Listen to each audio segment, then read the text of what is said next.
Yo! What's going on, everybody? You're watching Giants Now by Chat Sports. I am your host, Marshall Green, and happy Black Monday to everybody out there. Happy day one of the 2025 NFL offseason.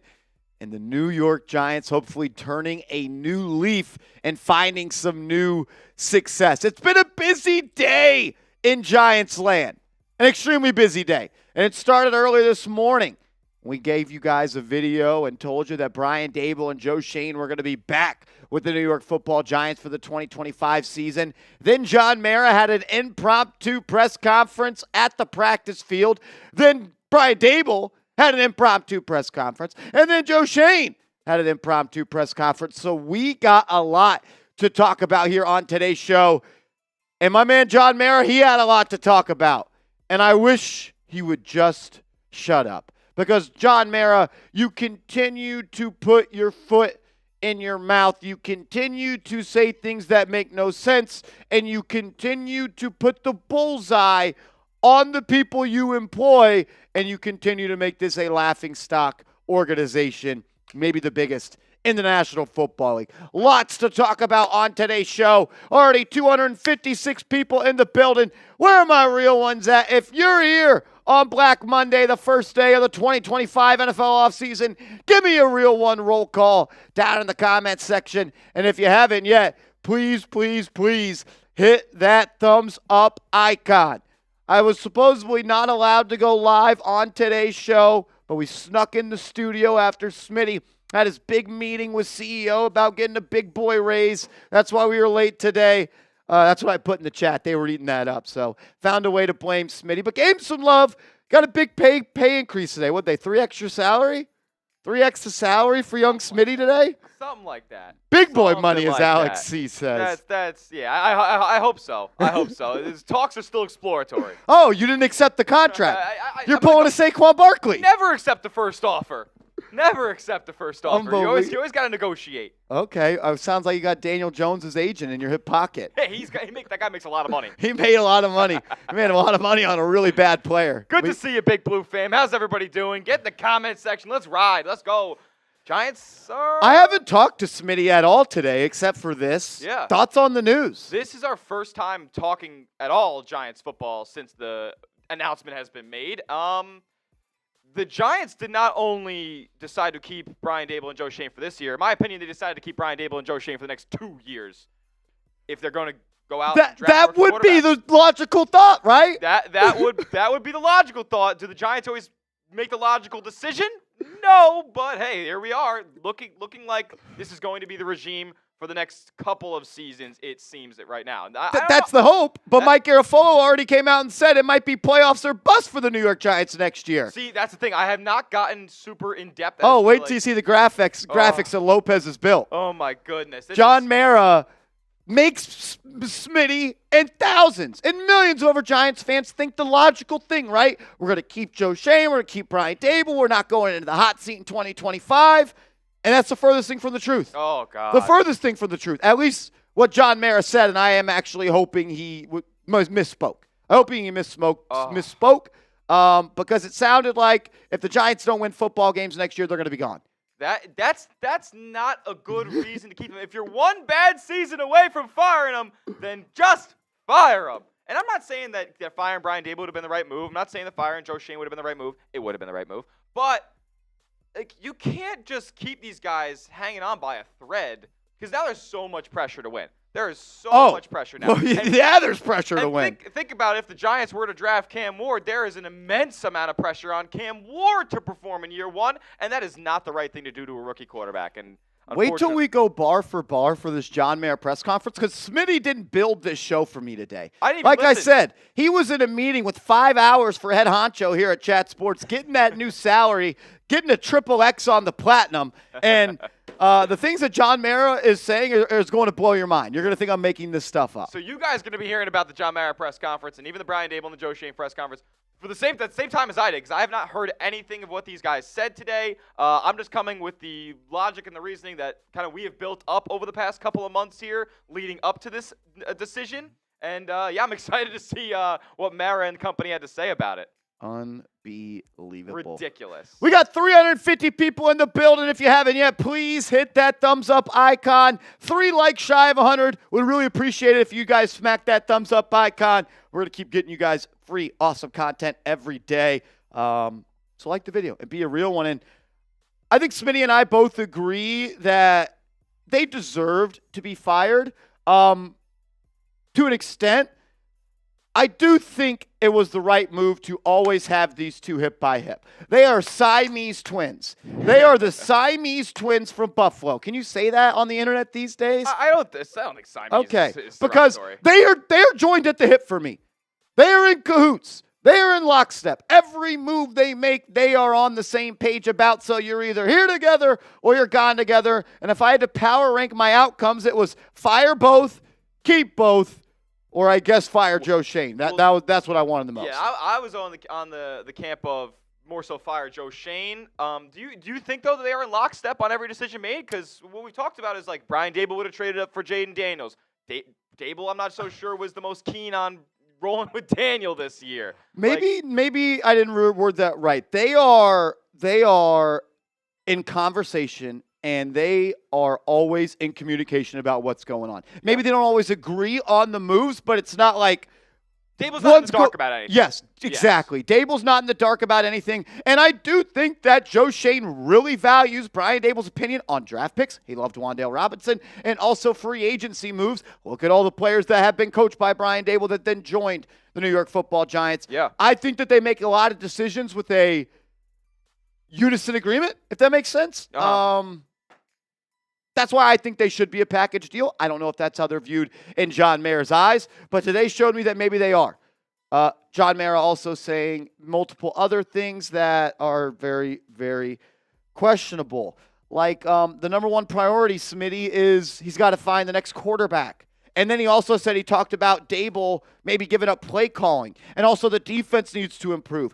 And they need more depth on the offensive line. And he also said he's not sure the roster is better now than versus it was 3 years ago. Oh, my God. So all of those things were said by John Mayer today, but we're going to keep them both. I was going to say that all those things, we're keeping them both, but we're still in a bad spot. So I don't like the way you call plays. I don't like the people you hire at the defensive coordinator position. I don't like the players that Joe Schoen gets on the offensive line. I don't like how the roster has evolved in 3 years, but you guys are allowed to stay and keep doing it.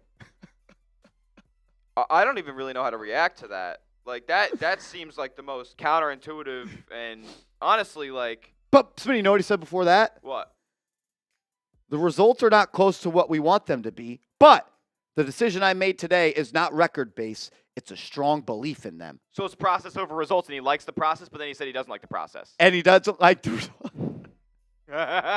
Also, he said he loved the free agency and the draft the Giants had this past offseason, which equated to them losing 3 wins on their win total from 2024 to 2020 or 2023 to 2024. Yeah. And he said, "Why do you think that is?" And he said, "Because we stink."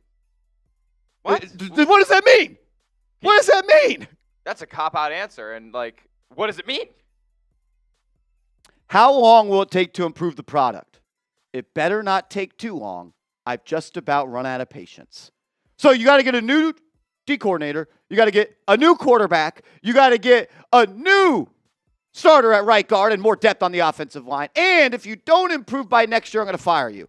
John Mayer, you're light in between the ears right now, my man.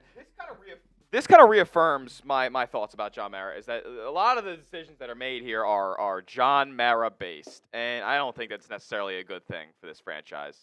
Like, at the end of the day, I don't think keeping Brian Daboll and Joe Schoen was the worst thing the Giants could have did.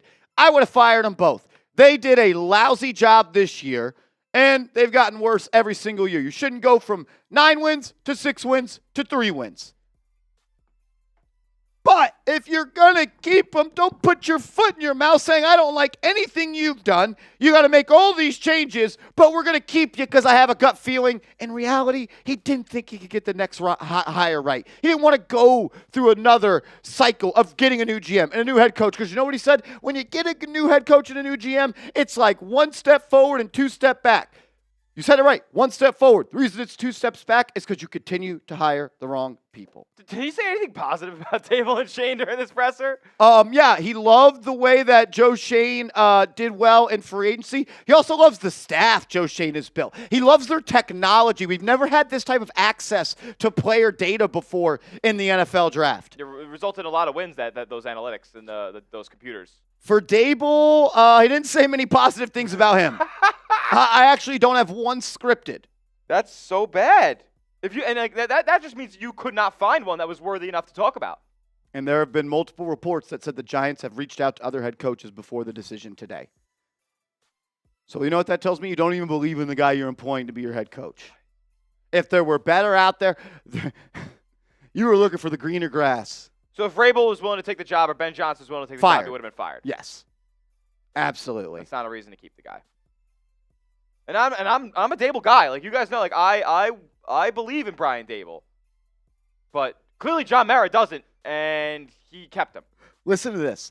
Got asked a question. After the last season, you said, I need to see progress. I need to see the arrow pointing up. I need to see improvement. What signs are there with a 3-win team that any of that has taken place? John Mara says certainly the signs were not based on our record. However, in Joe Schoen's case, I think the draft class that we had was really productive. I think all 6 of those guys are going to help us a great deal. You think Darius Muasau is going to help the Giants a great deal, John Mara?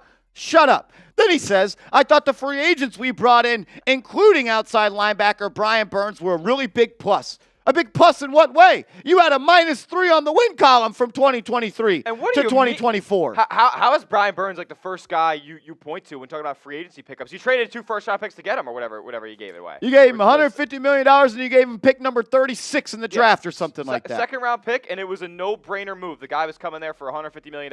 And then he says, I think the staff that Joe Schoen has assembled around him and the process that we go through now and the information that we have in making personnel decisions is better than I've ever seen before. Because the Giants no longer use a Wii remote to control their draft board a la Dave Gettleman.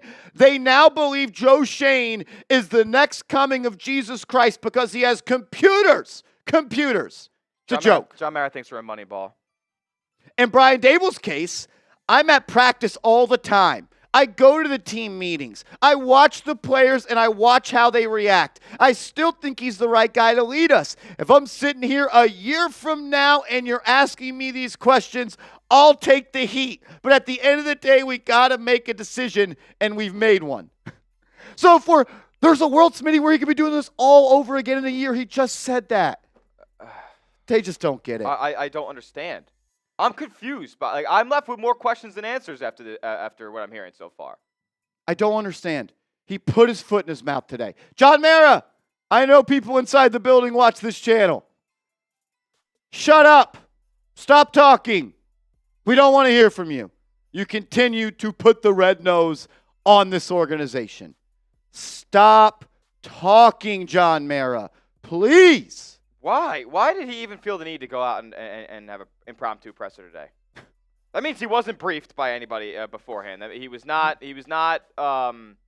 prepared. Like it doesn't seem like something. You had a written statement. That's all you needed. You didn't need to say anything else. You had the written statement. That's it. That's all you needed. Nobody gave him like the guidelines to go up there and say. He just went up there freeballing. It wasn't even at a podium, Smitty. He was at the center of the practice field. No podium. Everybody gather around. We're at midfield low. Everybody take a knee, helmets off. Oh, take a knee, helmets off. What is going on? We're a bigger clown show than we were yesterday. We're a bigger clown show than we were yesterday. Do you think these guys are on the hot seat now? John Mara, you guys are going to have them number 1 on the hot seat going forward, so no matter how I answer that question, next question. In your mind, are they on the hot seat? John Mara, we're going to have to see. I'm going to have to be in a better mood this time next year than I am right now. So he's saying you guys are going to all have him on the hot seat. Why is that, John Mara? Probably because of what you just said. So what happens when the Giants win 6 games next year with the rookie QB? Are they fired? The Chicago Bears are giving you a blueprint on how to fuck things up, and you are following it. And you are following it to a T. Hire head coach earns hot seat, let head coach and GM on hot seat, draft quarterback. That is what the Chicago Bears did, not once with Mitch Trubisky, not twice with Justin Fields, but 3 times with Caleb Williams. Thing is, Caleb Williams was good enough to overcome that BS, I believe. Justin Fields wasn't, Mitch Trubisky wasn't, and there's not many quarterbacks at the age of 19, 20, and 21 that can overcome the dysfunction that the Bears had in their front office and now the New York Giants have in their front office. It's unbelievable. It doesn't feel like there's any, like, I don't even know what the word is. Like, He sold him on the plan last Friday, though. he what? John Mara said they sold me on their plan this past Friday. Oh, my God, they had the master plan. They were the stepbrothers in the tuxedos going into John Mara's office. I have a plan. Oh, my God, man. This is... I did not expect this to be like there to be more issues than answers, I guess, after the decision was made, regardless of what it was, fire or keep. I think I can help with the Pam dilemma. I think I can help with the offensive coordinator me calling plays dilemma. Oh my! Is that ketchup?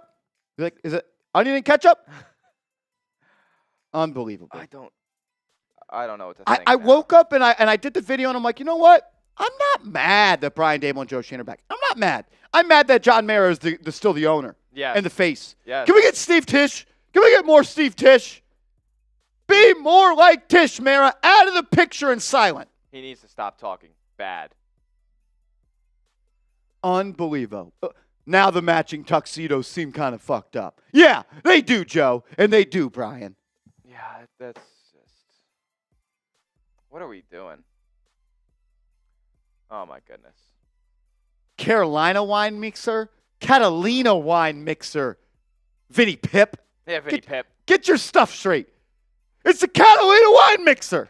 The fucking Catalina wine mixer. Jalen Hyatt is him. $2 super chat. Shout out to you, my man. Is Sam Darnold a fraud, and can we sign Stephon Diggs?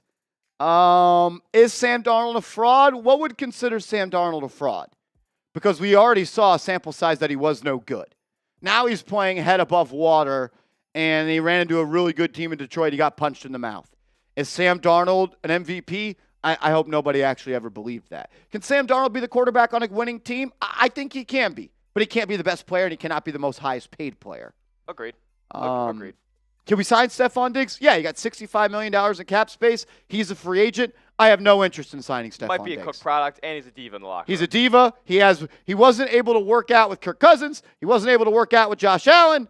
I'm trying to get a rookie quarterback that likes the people that he plays with. Stephon Diggs doesn't seem like a likable team. If you can't work out with Josh Allen, you probably got issues, bro. You probably got issues. C-Ham. Marshall, I can only say, look, I feel the same way, my man. Am I in love with that? Joe Schoen is back? No. I would rather Joe Schoen have been fired than Brian Daboll, but I know the way the NFL works. You don't fire a GM and then keep a head coach and force the new head coach on a GM. So that's kind of why I was always fire them both. Just get the loser stench out of here. But, man, you don't have to tell us why you kept them, because the reasoning you kept them makes it even stupider that you kept them. He didn't have to tell us. Batman couldn't have got that info out of me. It's not record-based, but Smitty, if we're not better last year and this year, we're going to fire you. With a rookie quarterback, by the way. And who knows if it's even one of the top 2. Oh, C-Ham, we appreciate you. Mamadou Canty, my man. Thank you for the $10 super chat. Thank you for being a real one. It says, can you please tell me when the last time the Giants had a successful first-round pick besides Dexter Lawrence? Well, I would say Malik Neighbors is a successful first-round pick. I would say Malik Neighbors. Yes, I think one season's all we needed. I've seen. He already set the franchise record for catches in a year. I've seen enough. For overall catches in a year, or yep. By rookie? Most ever. Wow. 109? 109. That's a lot of trick. So since Dexter Lawrence. And he missed 2 games, by the way. Missed 2 games, 15 games.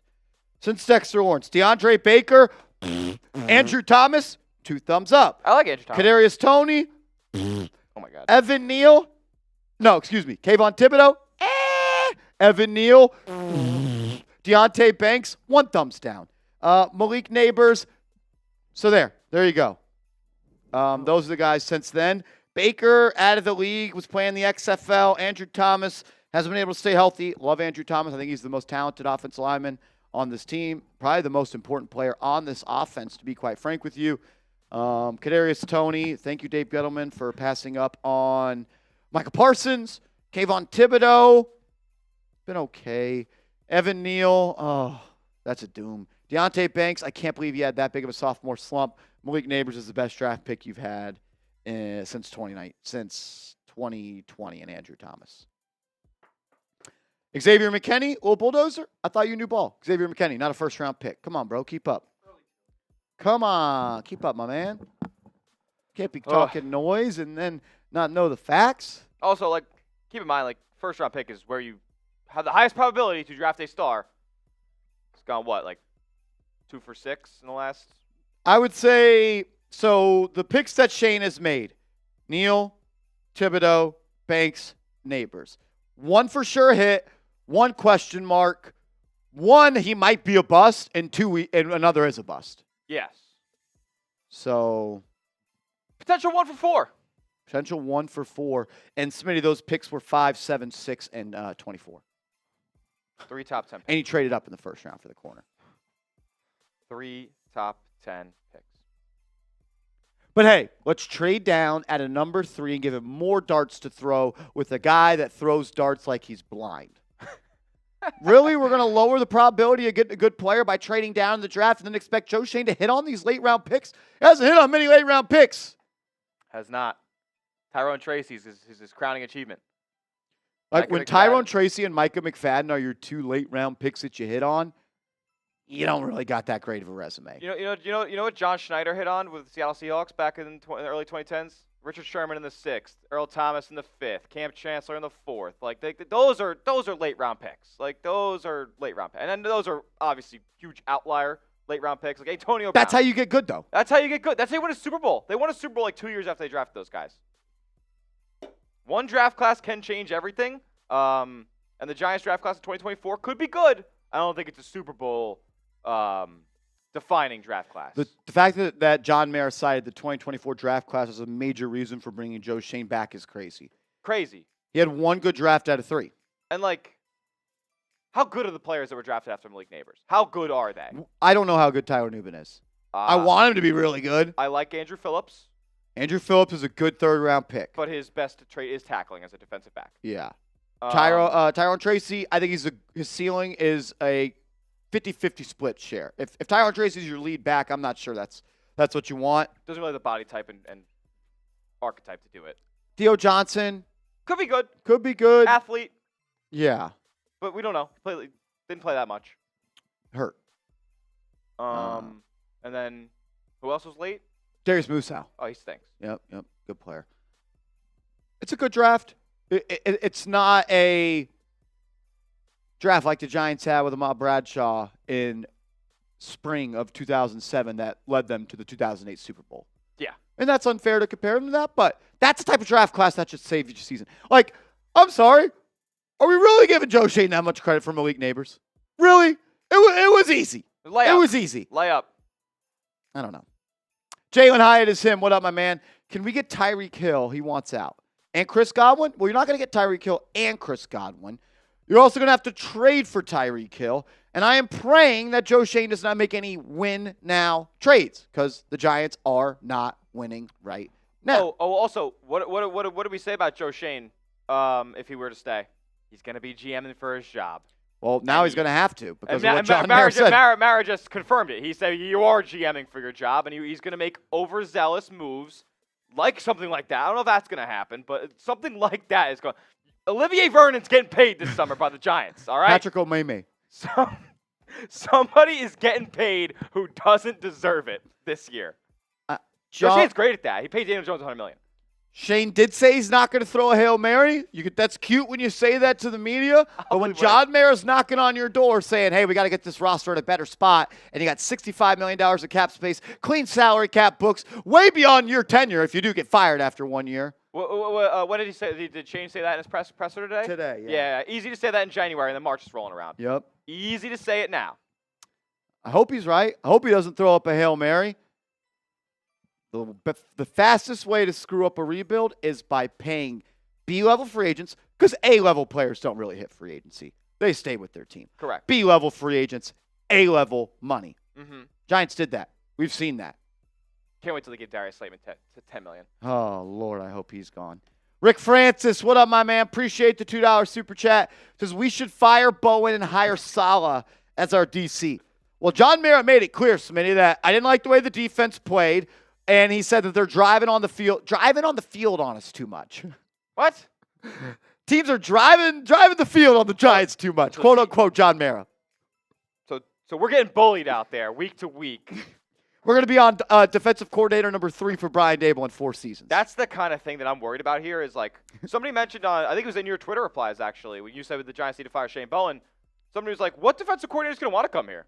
They went through that last season. That's why Shane Bowen was the 4th person they wanted, and that's why he's here. Oh, my God. I actually didn't know that. But, like, exactly. Who's going to want to come here this time now? It's only gotten worse. Yeah, now you only actually, it sounds like, have 1 year. Yeah. Mike G, what up, my man? John Thotty says take Bowen out back. I do think Shane Bowen should probably get fired. Send his ass to the Westchester Giants. Ridiculous. Steve Wilkes or Leslie Frazier for DC.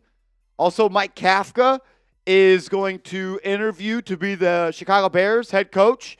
And Mike Kafka is not officially, but Seattle Seahawks fired their offensive coordinator. Seattle Seahawks interviewed Mike Kafka to be their head coach last year. Would not be shocked if Mike Kafka gets an offensive coordinator interview with the Seattle Seahawks. I say all that to say I think Mike Kafka is probably out of there because the Giants demoted him by taking play calling away and then gave him a piece of pizza at the pizza party with a flat Coke by saying you're actually the assistant head coach, but your job as the offensive coordinator is no longer yours. That's Agreed. just your title. Yep. So Brian Daboll said he did not make any changes to the staff yet. I think there could be some staff changes coming, though. That's for sure. Let's go Giants. $5 super chat. Thank you for the support, my friend. Happy Black Monday, brother. Says to keep Joe next year, he needs to get T. Higgins and T. Smith and get Cam Ward or effing fire him. I'd love to be on the Giants. Actually, no, I don't know if I would right now. I mean, yeah, that's a home run. That's a home run.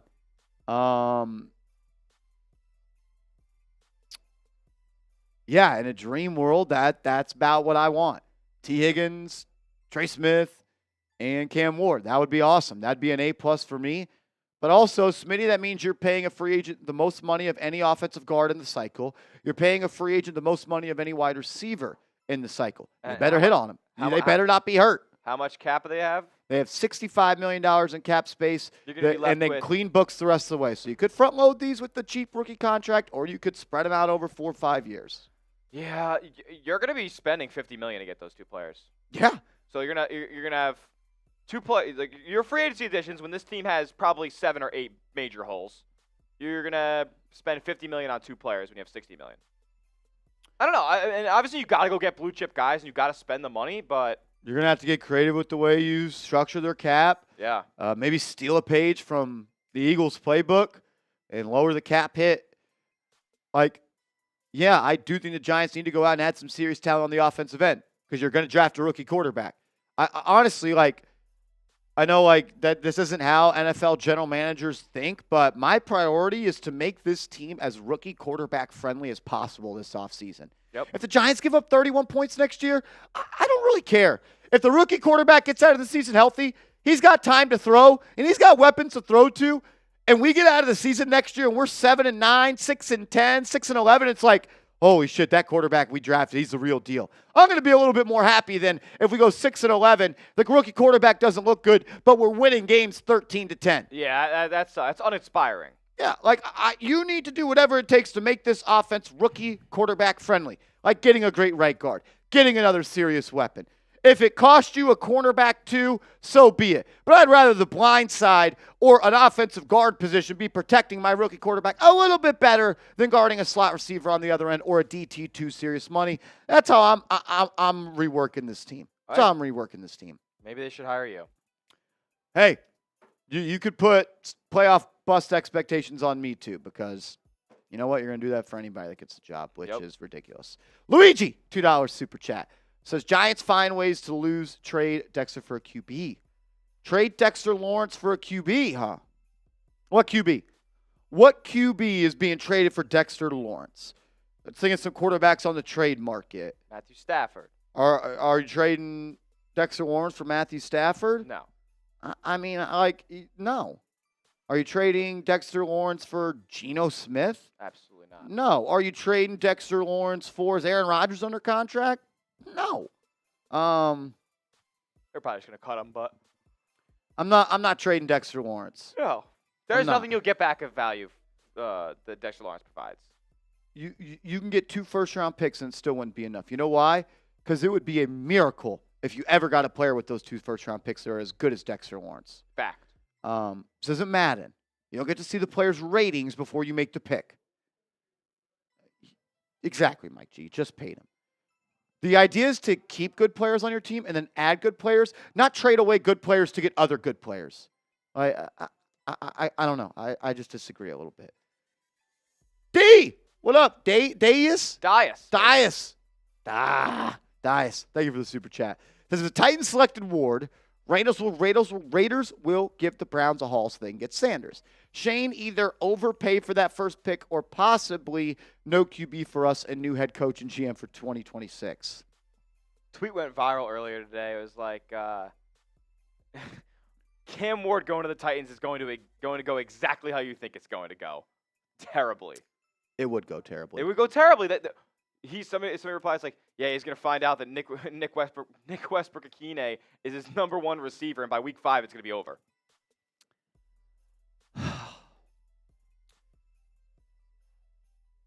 John Mara says the number 1 priority this offseason is to get the quarterback right. What does that mean? How I kind of take that is it's get the quarterback or get out. So they're going to draft or trade up to draft. He mentioned free agency as well. Who's a free agent? Like, they suck. They're terrible. You're going to learn Zach Wilson, buddy. Oh! John Mara, you are your biggest enemy, my man. Thank you for the free content.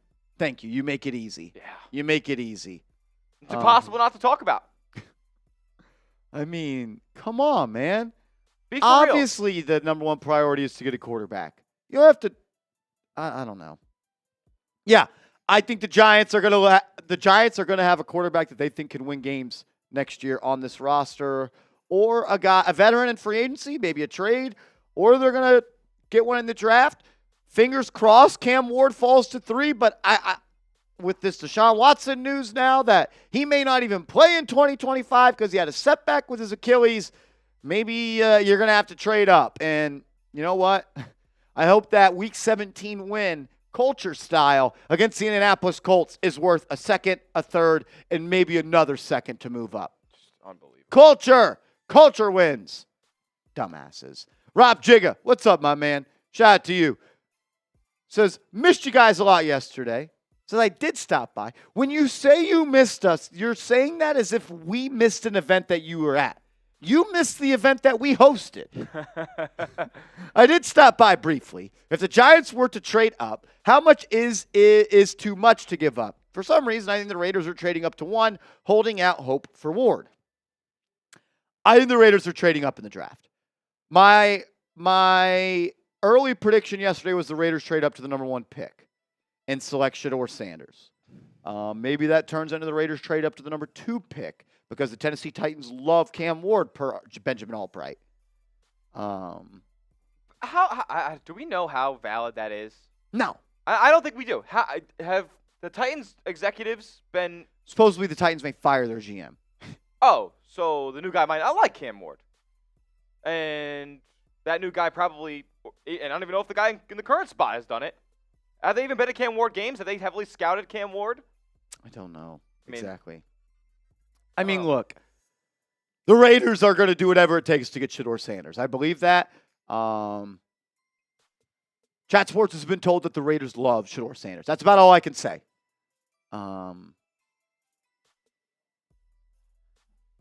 I think the Giants could be within striking distance at 3 of Cam Ward, and if they trade up, I think they're going to have to go up the second-round pick.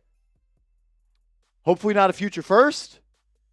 But at the end of the day, I go back to what I said last year.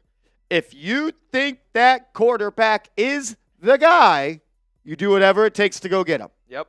Because just like Joe Schoen opened his press conference with today, quarterback is the most important position in football. You know what he said after that? I don't regret the way I handled the quarterback position this offseason, though. These guys are just, they say shit and they put roadblocks up in front of them as they continue to say shit. And people thought you were a flip-flopper. They're flip-flopping in the same presser. They can't make up their mind. No, they're just talking they're talking out of their butts. They always do. They don't know. I don't know if John Mara knows what the next thing that's going to come out of his mouth is. And like, okay, and I didn't plan on talking about this. I just want to say it. He always says this. What do you have to say to the fans that are pissed off? Nobody is more upset than me. Okay, I get that. It's your team, right? You also probably made close to $100 million profit this year. And the Giants won 3 games. You can't be that upset. Yep. If you don't care about the money, give it back to the fans. You know, I wouldn't be as upset, Smitty, if I made $100 million profit this year talking about the Giants. Promise I wouldn't be that upset if I had $100 million. Like, I get it. It's your team. It's your family legacy. I 100% agree that. But enough with the gimmicky statement that you say after every year. Nobody's more upset than me.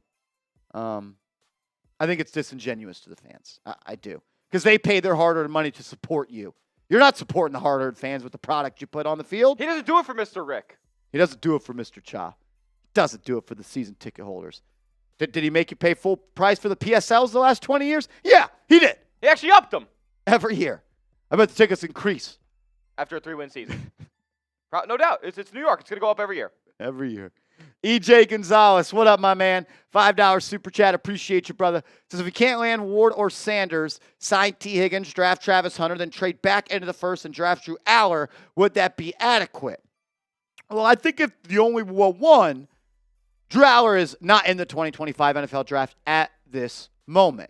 There are reports and rumors out there that the NFL's, can't even really say the NFL, GMs across the NFL may urge him to enter the NFL draft.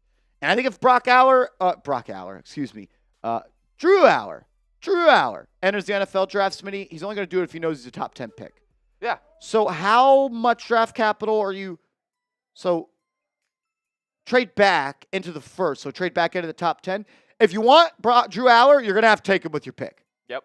I don't think Drew Aller is going to last as deep into the draft as we think because he already said he's not going, and the only way he would go is if he had a agreement, most likely, or a wink, wink, nudge, nudge. If you're on the board and we're on the clock, we're going to take you. So I don't see a world where you get Travis Hunter and Drew Aller out of the 2025 NFL draft. Yeah. Well, it'd be awesome. Be sick. Sign me up, T. Higgins. Home run. There you go, Joe Schoen. Another year. T. Higgins, Drew Aller, Travis Hunter. Yeah, that's an A+ offseason. I don't really see it as all that possible, though, EJ. I don't. Chan! What's up, homie? How do you feel about getting Hunter 1 and Dart 2? Our guy, Dart, that we... Well, Jackson Dart is rising up the draft boards. We watched him last night. And the public eye. Yeah, it's been Giants fans' eyes. People are starting to get to know Jackson Dart. I'm not sure if people are getting to watch Jackson Dart. I'm not so sure. Yeah, are we watching Jackson Dart film? How many of you guys in the chat have been watching Jackson Dart? Because I'm not gonna speak for everyone, but I don't think it's that many.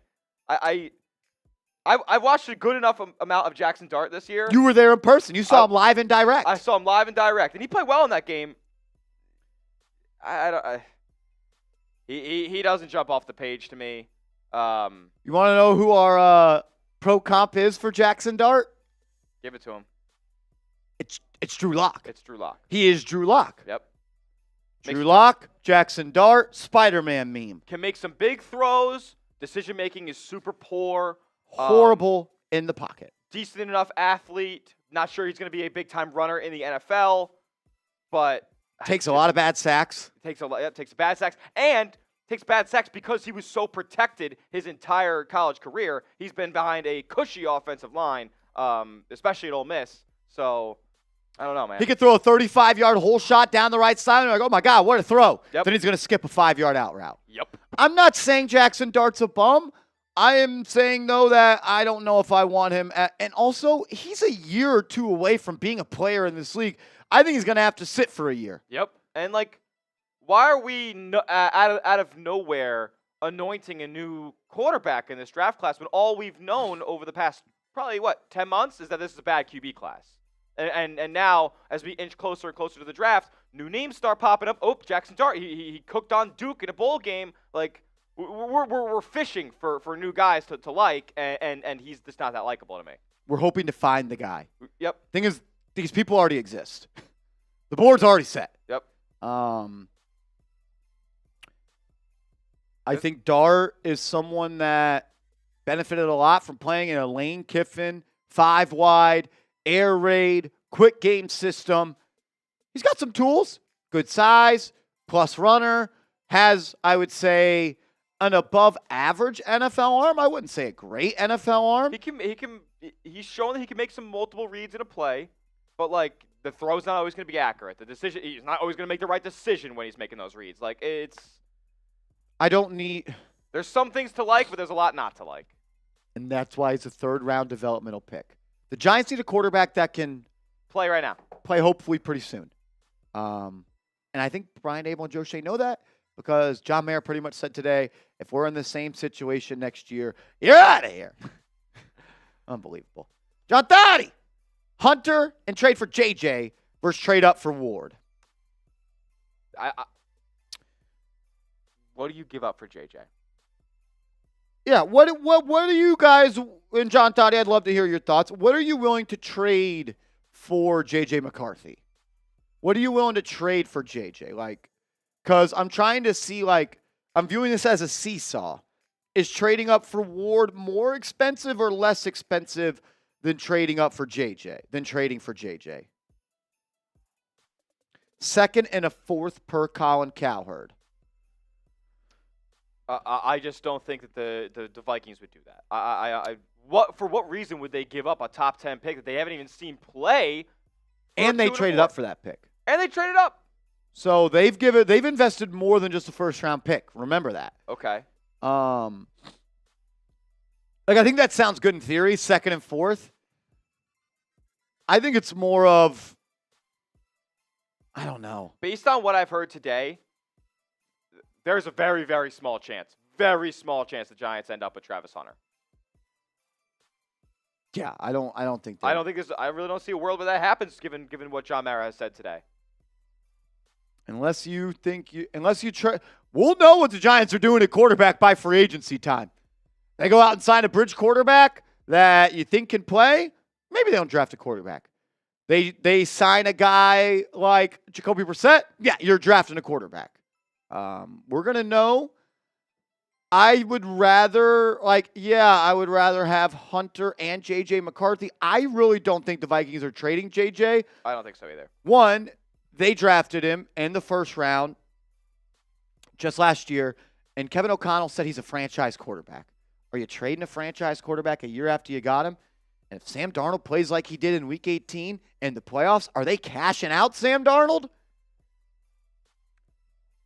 That's the thing. Like, they're not committed to Sam Darnold beyond this year. Like, it's kind of Sam Darnold was never was he ever billed to play to start the season? Maybe he was. There was rumors that JJ was going to start Week 1. Looked pretty good in the preseason. Yeah, I don't think that the Vikings are as committed to Sam Darnold as a lot of people think. I also think the Giants, are the Giants going to sign Sam Darnold? I think it's a non-zero chance. I think it's a chance. So they kind of made it seem like Sam Darnold could be an option. Yeah, it did. The way they spoke today, it made it seem like Sam Darnold could be an option for the New York Giants. And you're going to have to pay him 35 plus. Minimum. Minimum is $35 million. So what happens when – I'm pretty confident the Rams are winning. I'm very confident the Rams are winning. So are the Vikings going to pay Sam Darnold after they just lost the division in Week 18, got smoked? He looked like he played for the Jets again, and then he loses again in round 1 of the playoffs because he's got to go on the road to L.A. Yep. I'm not betting against McVay and Stafford in favor of head coach. NFL. It's a head coach quarterback league. When it's in between the numbers, it's head coach and quarterback. Sean McVay. I think Kevin O'Connell's great. I'll take Sean McVay. I'll take Matthew Stafford. I believe O'Connell learned from McVay, if I'm not mistaken. Yeah. Yeah. So I just In a vacuum, yeah, I would rather have Travis Hunter and J.J. McCarthy, but I think it's more likely that you get Cam Ward, and I just take Cam Ward. Just do it. Please, please, please. I think Cam Ward is perfect for Brian Daboll. I really do. I really do. Just like Drake May I thought was perfect for Brian Daboll, I think Cam Ward is perfect for Brian Daboll. They Like, could have had that quick screen game he likes, being able to throw over the middle, multiple reads, play make. I don't think it's impossible that Ward falls to 3. I really don't. My number one agenda this offseason is to make Abdul Carter the number 1 pick in the draft. He looks like Micah Parsons out there. He does look like Micah Parsons. He is number 11, but, man, he gets off the ball quick. Penn State's had a string of really elite athletic pass rushers over the last couple of years, man. And Abdul Carter's just a specimen. We got 450 people watching. If you haven't yet, please hit that thumbs up icon. And let's talk about John Mara. Hit that thumbs up icon for us. If you bleed Giants blue and you're ready for this the next era of Giants football, because it looks like there's going to be a new signal caller next year, hit that thumbs up icon, man, because we're ready for it as well. Vince, I'm 100, says Mason Graham is a monster too. Put him right next to Dex. My contention has been that Mason Graham is probably the most bust-proof prospect in the top 10. I just don't think that they walk out of there without a quarterback. Justin says the Browns and Titans are both taking QBs. That could happen. That could happen. Jason says trade your number 3 pick for a haul of first and second round picks for the next few years. That's what my Eagles did, and look at them now. When did the Eagles trade out of the top 3 for a handful of picks? When they didn't have a quarterback. No, I don't remember. I don't remember that. You could be right. I just don't remember. I don't remember that. Maybe I'm wrong. Let me know. Would you trade up for Ward? Yeah, I would. I would. I don't think you got to go much higher. I think you got to get to 2. Because I think the Raiders are going to trade up to 1. I think the Raiders are trading up to 1 to get Shedeur Sanders. That's just the way it goes, man. Ed says, I love your optimism. If I'm a QB in the draft, I'm scared to death. I don't get called an optimist very much, so I appreciate it. I appreciate it. It wasn't a top 3 pick. It was a number 7 or 8. So completely different situation, yeah. And you already had a quarterback on your team. Maybe a second-round pick to move up 1 slot. I don't know if the Giants can afford to give up a second-round pick. It's the number 2 pick in the second round. I don't know. By the way, when I say that, I didn't even know that happened. I kind of, it's one of those things I knew, but I didn't acknowledge it. Yeah, it's new. It's not something they've been doing forever. The Giants will have the second pick in the second round and the first pick in the third round. Who was the D lineman that the Niners traded up for? Solomon Thomas? Yeah. They moved up 1 spot. He stunk. Okay, so here it is.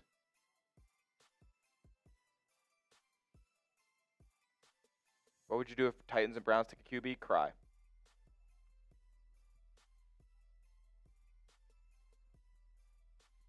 Okay, so in 2017, the Bears moved up to the number 2 pick from the 3 spot. It costed them a 3rd round and a 4th round. For Trubisky? Yep. So the Bears moved from 3 to 2, and the Bears received a 3rd round pick and a 4th round pick at the same draft. So who they move up with? Bears moved to 2. Niners moved to 3. And the Niners got a 3rd and a 4th in that draft? Yep. Okay. Would I trade a 3rd and a 4th to move up 1 pick to get Cam Ward? Do I love it? No, but I would do it. I would do it. I would say probably the price might have increased a little bit too. Price might have increased a little bit. Shout out to the inflation.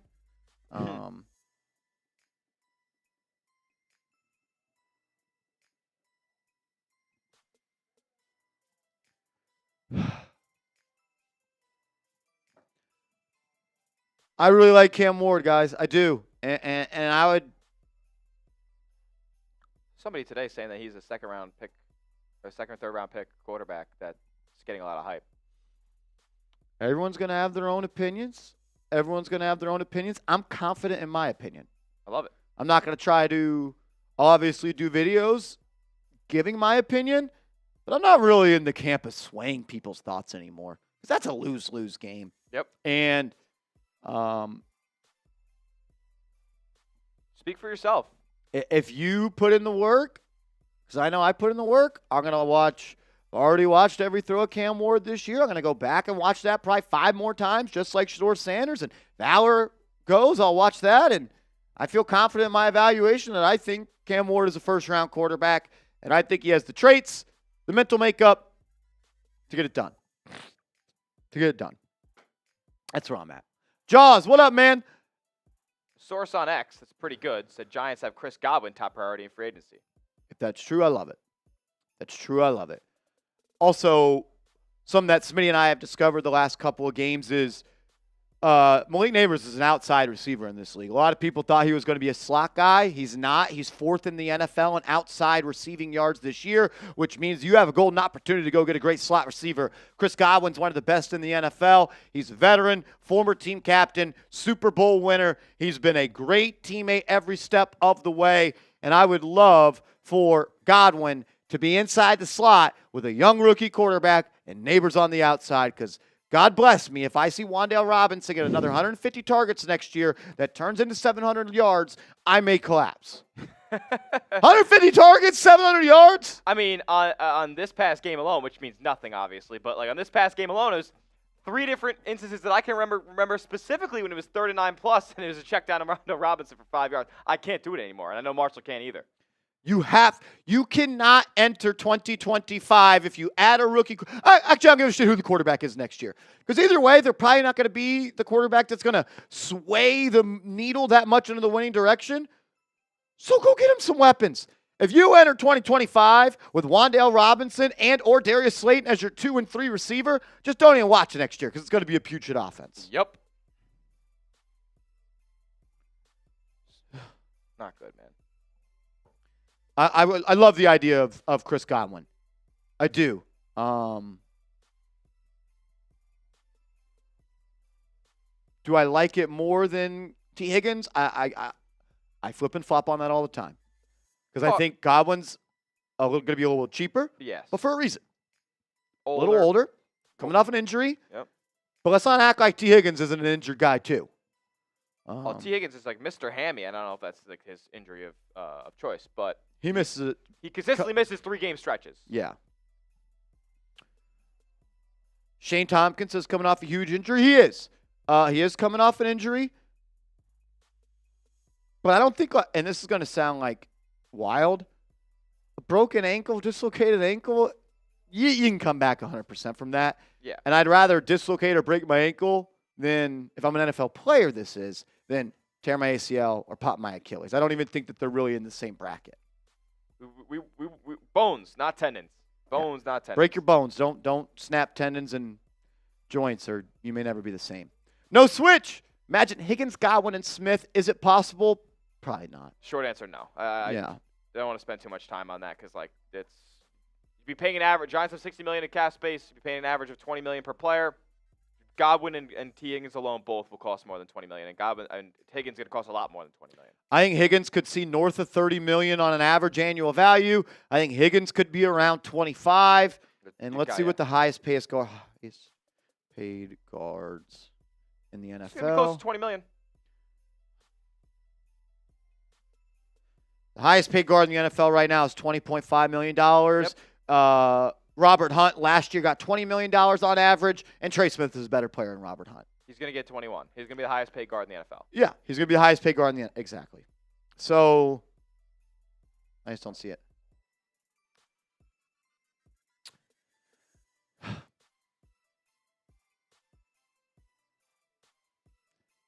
I'm 100 says we could draft another receiver, though. No need to pay big money on a receiver. So who are you paying big money for if you're not paying a receiver? So you're going to draft a rookie quarterback round 1, and then you're going to draft another receiver early?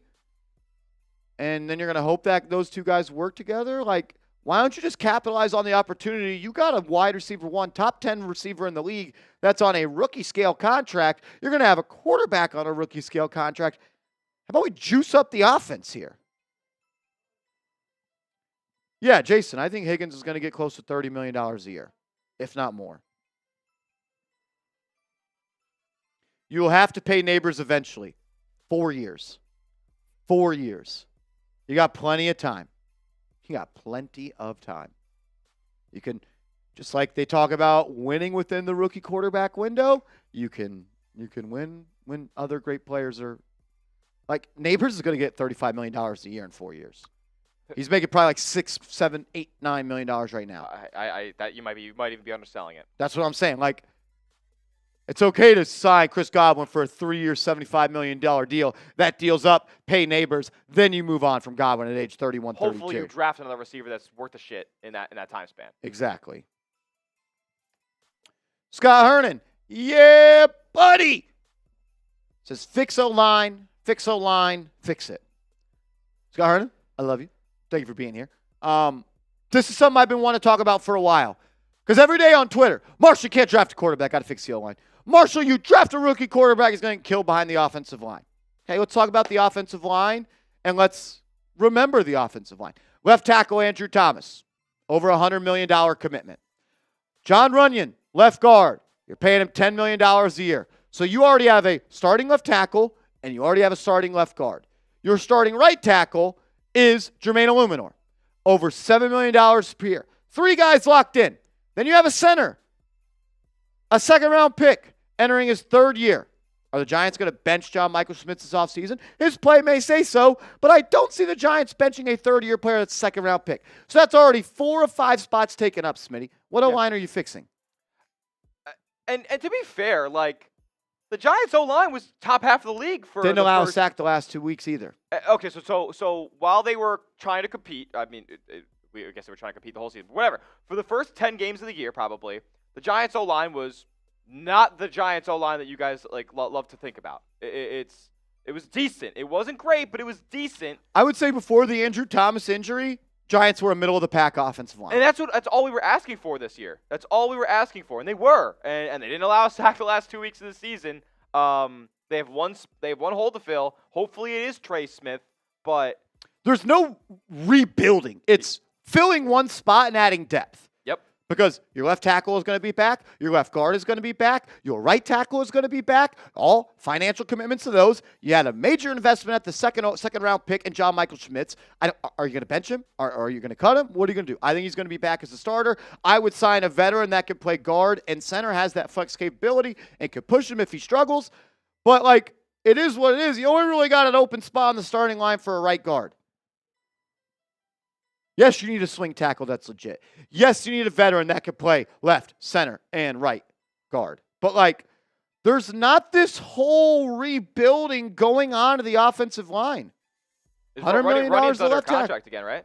Say it again? Runyon's under contract, right? Runyon's under contract. 3 years, $30 million. What See, they like gave. that was 3. I thought it was 2. 3. Maybe it's a fake third, but it was 3 years, $30 million. And is my guy Nope in here?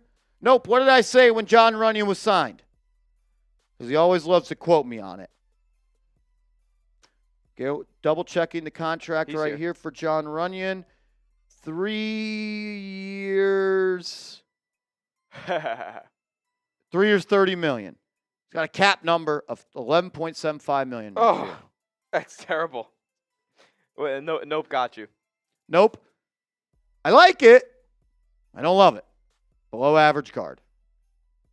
And he is. Below average guard. My brother, Trey Green in the chat. What's up, Trey? Says, what do you do with Evan Neal? I got to move him to guard because he's not a tackle. And I'm not going to continue to hold up the swing tackle spot for Evan Neal when I know he cannot be the swing tackle. So I'm going to throw him a raft in the lake, which he is drowning in, and hope that he can play guard. Hopefully. And if not, he's gone at the end of the season. You do not extend the 5th-year option to him this offseason. Nope. Rewatch the film. Evan Neal was not good this year. I know a lot of people thought that. Evan Neal was not good. He was not good. Just because he wasn't literally The worst player in the the NFL? worst player in the NFL, yeah. Evan Neal was not good this year, guys.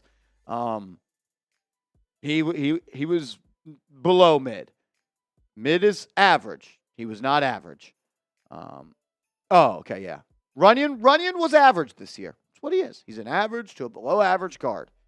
Evan Neal, I'm moving him inside, and I'm hoping that he could be the guy that if Runyon or the new right guard gets hurt is their backup. Runyon also got banged up during the season, did he not? Runyon got banged up during the season. Missed the last 4 or 5 weeks of the year. Went to IR. Yeah. So that's what I would do with Evan Neal. What are the Giants going to do? Well, last year they walked into the offseason with him starting at right tackle, and then they signed a right tackle, and they moved him to left guard, and they signed a left guard, and they moved him to right guard. So I don't know what the Giants are going to do because they never have the right process, ever. Rob Jigga. Rob Jigga, what's up, my man? Guys, why Giants drafting second and not third? Smitty, you want to break it down to him? So we're going to do a video on this, so spoiler alert, y'all are going to get a video on this, and it's going to be awesome news, so stay on the loop on that. But Smitty can explain that. If not, I could take it. No. Well, there isn't really like I don't know the why. I do not know the why, but I do know that this is just the case now. Like because the Giants have the same record as the first 3 teams. Oh. The tiebreaker works in the first round, and then it they snakes. just mix them around. Yep. So Giants go rounds. from 3-2 in the second round, then 2-1 in the third round. Oh, okay. And now with I guess that's pretty uniform. Okay, that makes sense. Yeah. So because the Giants have the same record as Tennessee Browns. Titans and the Cleveland Browns, and the tiebreaker was easiest strength of schedule, the number 1 pick goes to the 3rd pick in the second round. The second pick goes to the 1st pick in the second round. The 3rd pick goes to the second, and then so on and so forth. It'll reset, I believe, in the 4th round. 4th round, Giants go back to the 3rd pick, 5th round, 3rd pick, 6th round, 3rd pick. No. They run it back. Oh, at the whole draft. Yeah, it says rounds 2 through 7. Okay. I thought it was only for the first 3 rounds. Yeah, so like 4th round they'll be back to 3, then 5th round they'll be 2, 6th round they'll be 1, and 7th round they'll be 3 again, and that's it. There you go. Which is great news. That is great news. Giants will have the 2nd pick in the 2nd round. First pick at the 2nd round is worth a lot of money in a trade. I also don't think it's like too often where this occurs. Like 3 teams have the worst record in the league, and they're all tied up for the top 3 draft selections. So I don't know how new this is. Like this is fairly new to me. So the first 3 picks last year, I'm trying to remember exactly. Did the Bears, did the Patriots, and did the Commanders all have the same record? I don't remember. No, because I remember the Panthers had the first pick of round 2. They got league at there. Yeah, you're right. You're right. So when something like that doesn't happen last year, you kind of forget that this is a rule in place. But hey, it's good news for the Giants, and then maybe there's an opportunity where early 2nd round picks, they are 1st round picks a lot of the time. So that's good that the Giants get to hop up a spot there. Like imagine if, think about it like this, okay? Let's say worst case scenario, or like say this is what it is. The Giants, let's say they get the quarterback at 3, but another quarterback goes number 1 overall. Let's say the Titans stick and pick at 1, right? Or let's say the Titans take Travis Hunter. Yeah. Then the Browns take a quarterback. Then the Giants take a quarterback. That means the Browns then are picking first in the 2nd round. Let's say a quarterback falls or a hot quarterback target is on the board at number 2. They're going to trade out of that pick. Quarterback's going to go get there, and you're going to get the first choice of a defensive player in the 2nd round. Yep. So that's a valuable pick. Absolutely. It's a valuable pick for a lot of different reasons. Get a good football player or maybe make a trade. No switch. What up, my man? Says, imagine drafting Ward, signing Higgins and Smith. Then in the 2nd round, Egbuka falls to pick the receiver from Ohio State, falls to 35. He fell. There's a PFF mock draft I did. What's your grade? I mean, look, signing Higgins and Smith would be an A+ for me, but like that's almost all your cap space. There's not a lot of room after you. There's not a lot of room after that. The Giants could definitely use an infusion of talent at an elite level. So I don't. Yeah, first pick in the 3rd round is also big. JMK8. You're 100% right.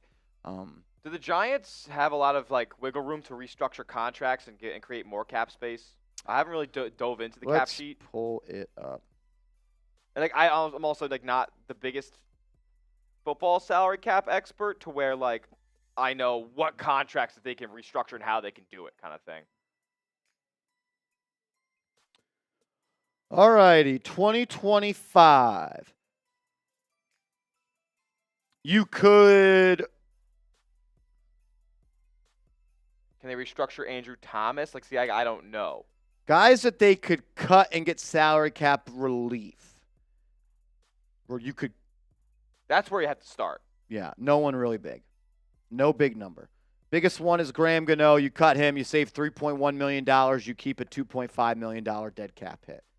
So you save 3.1, maybe that happens. I don't even know if that's necessarily if you restructure these guys. You could restructure Andrew Thomas. Says you could save $12.5 million. They will do that. You could restructure Dexter Lawrence, save 9.8. I don't know if they do that. It says you could restructure Brian Burns and save 16.1. So there's ways you can create more money. Yeah. I think the Giants will restructure Andrew Thomas.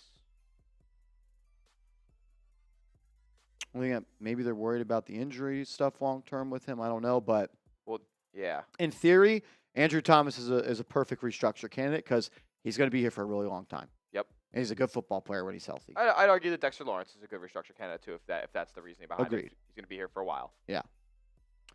Agreed. No switch. It would be awesome. I don't know how realistic getting Higgins and Smith is. I want it. I'm going to be pushing for it. And I don't know if I'm going to take a receiver in round 2 after I just paid big money for a receiver in free agency. But my pick for 35 is best player available. Whoever is the best football player available on the board at pick 35 needs to be wearing a Giants hat. And agreed, Vinny. It's when he's healthy. I still don't like calling you Vinny. Mikey, what's up, man? By comparison to other teams at the bottom, how far away are we from getting back to being competitive, and where are we relative to those teams?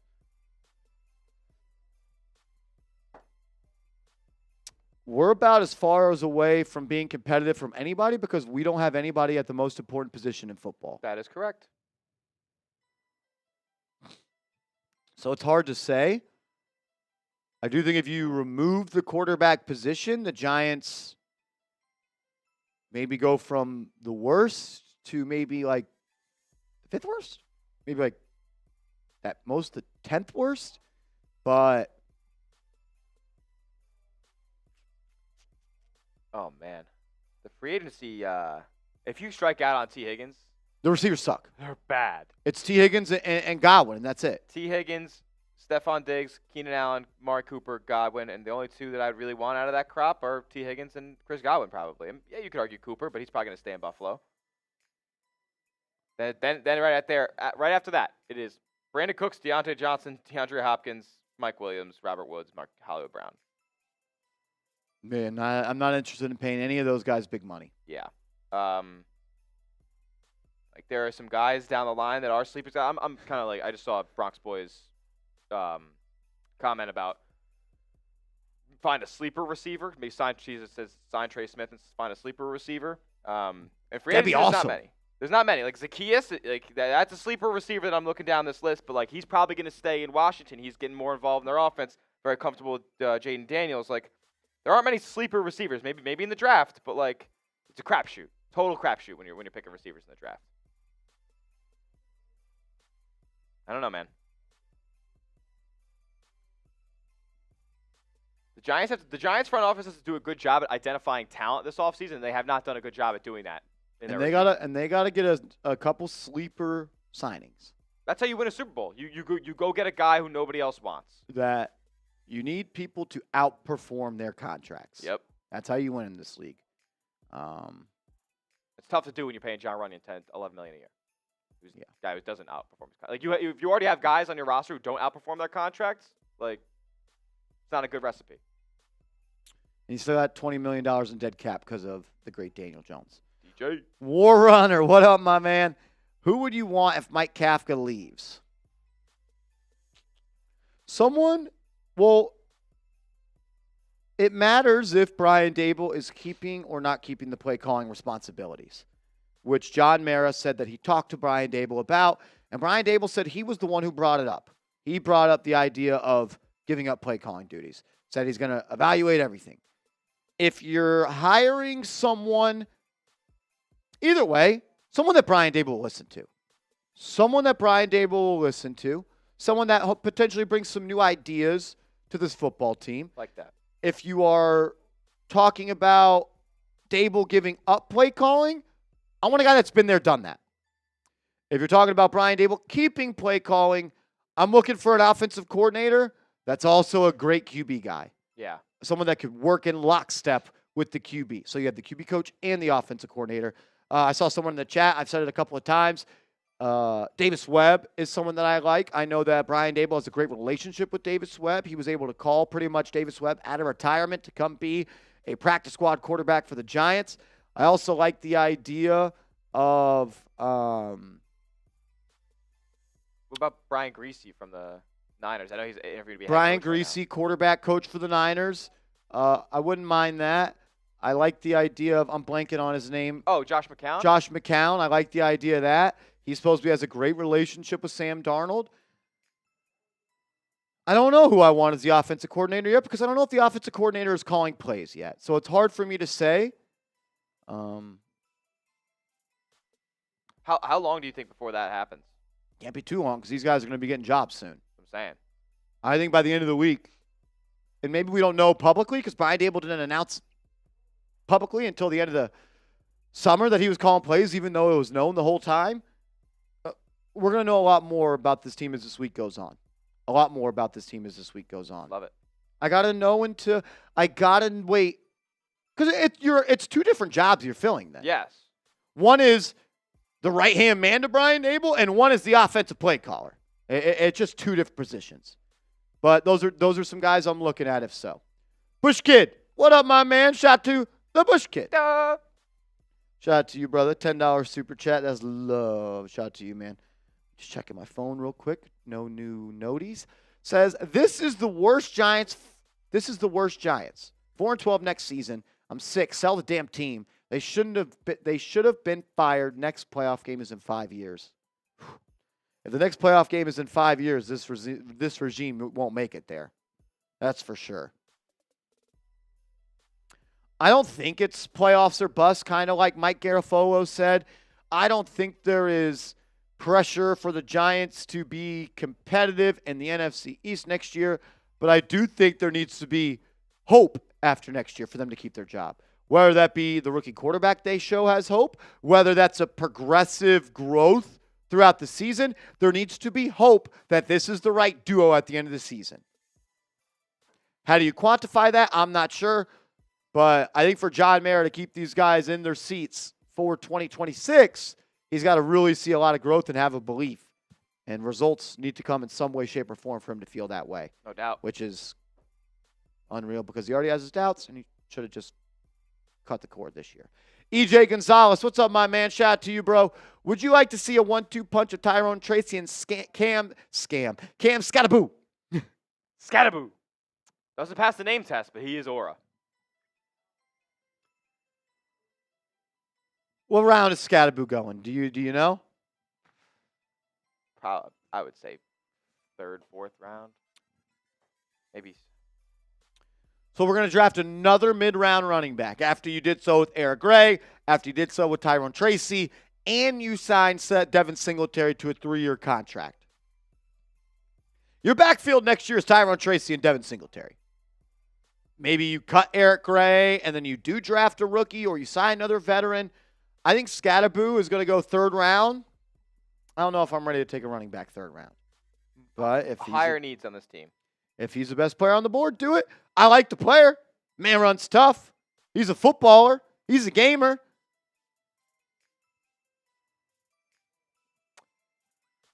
Number 135 prospect overall. So I put him in a 4th round pick. Who's that? Cam Scattaboo. Ranking. This is CBS Sports Consensus Prospect Rankings. Oh, consensus. I like that. It's a mix of a lot of people. Scattaboo is ranked as the 8th best running back in the 2025 class, and the number 135 prospect overall. Mid to late 3rd round, according to Chris Trapasso. He's a good football player. Like, I'm not trying to say he's not. I I do like the idea of Scatterbo and Tracy as a 1-2 punch.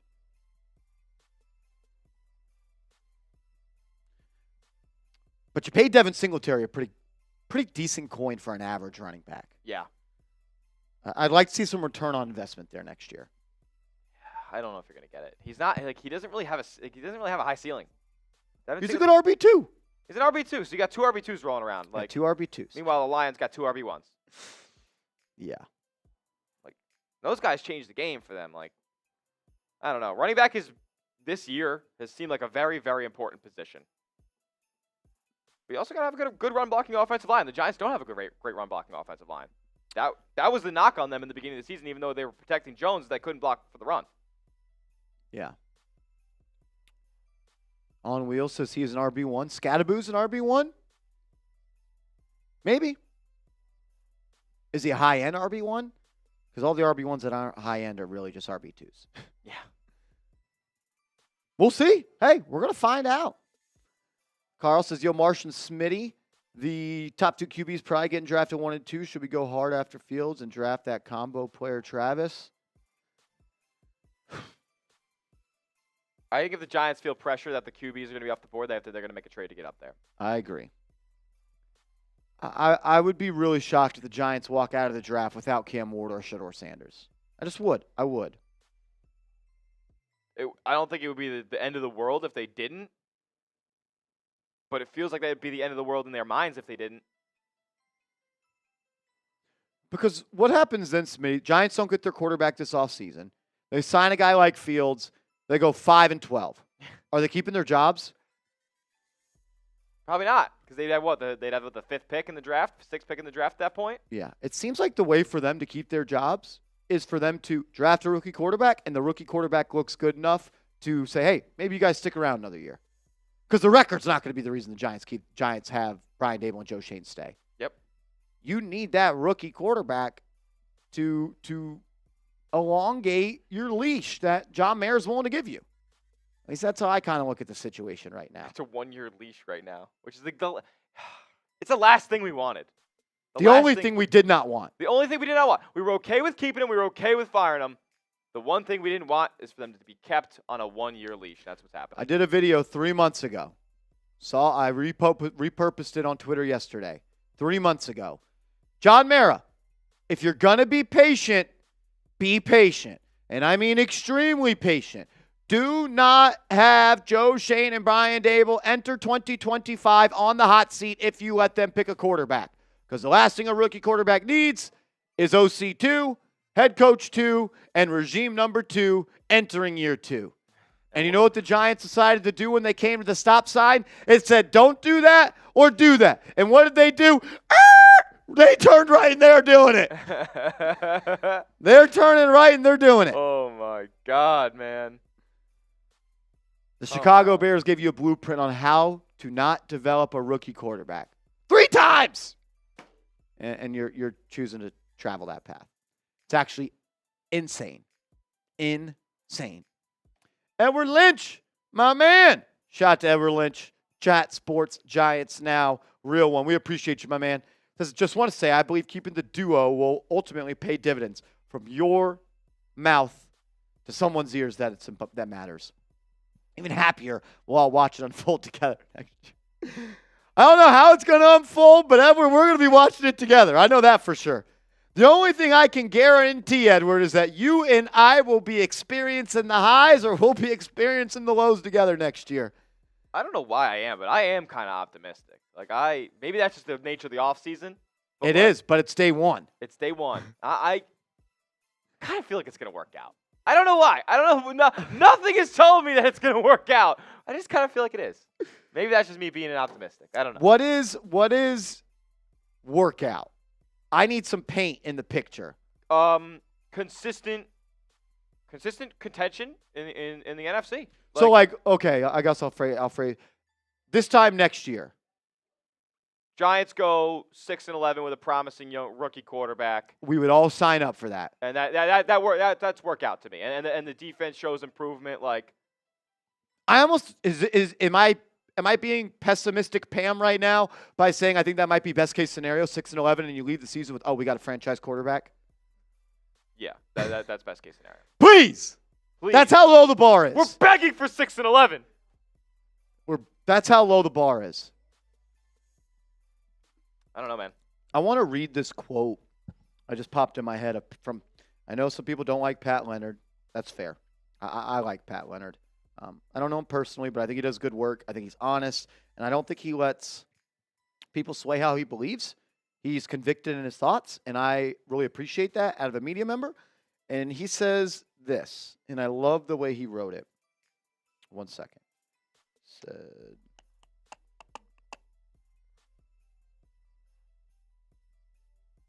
I thought they would have 9 wins this season. You thought wrong, brother.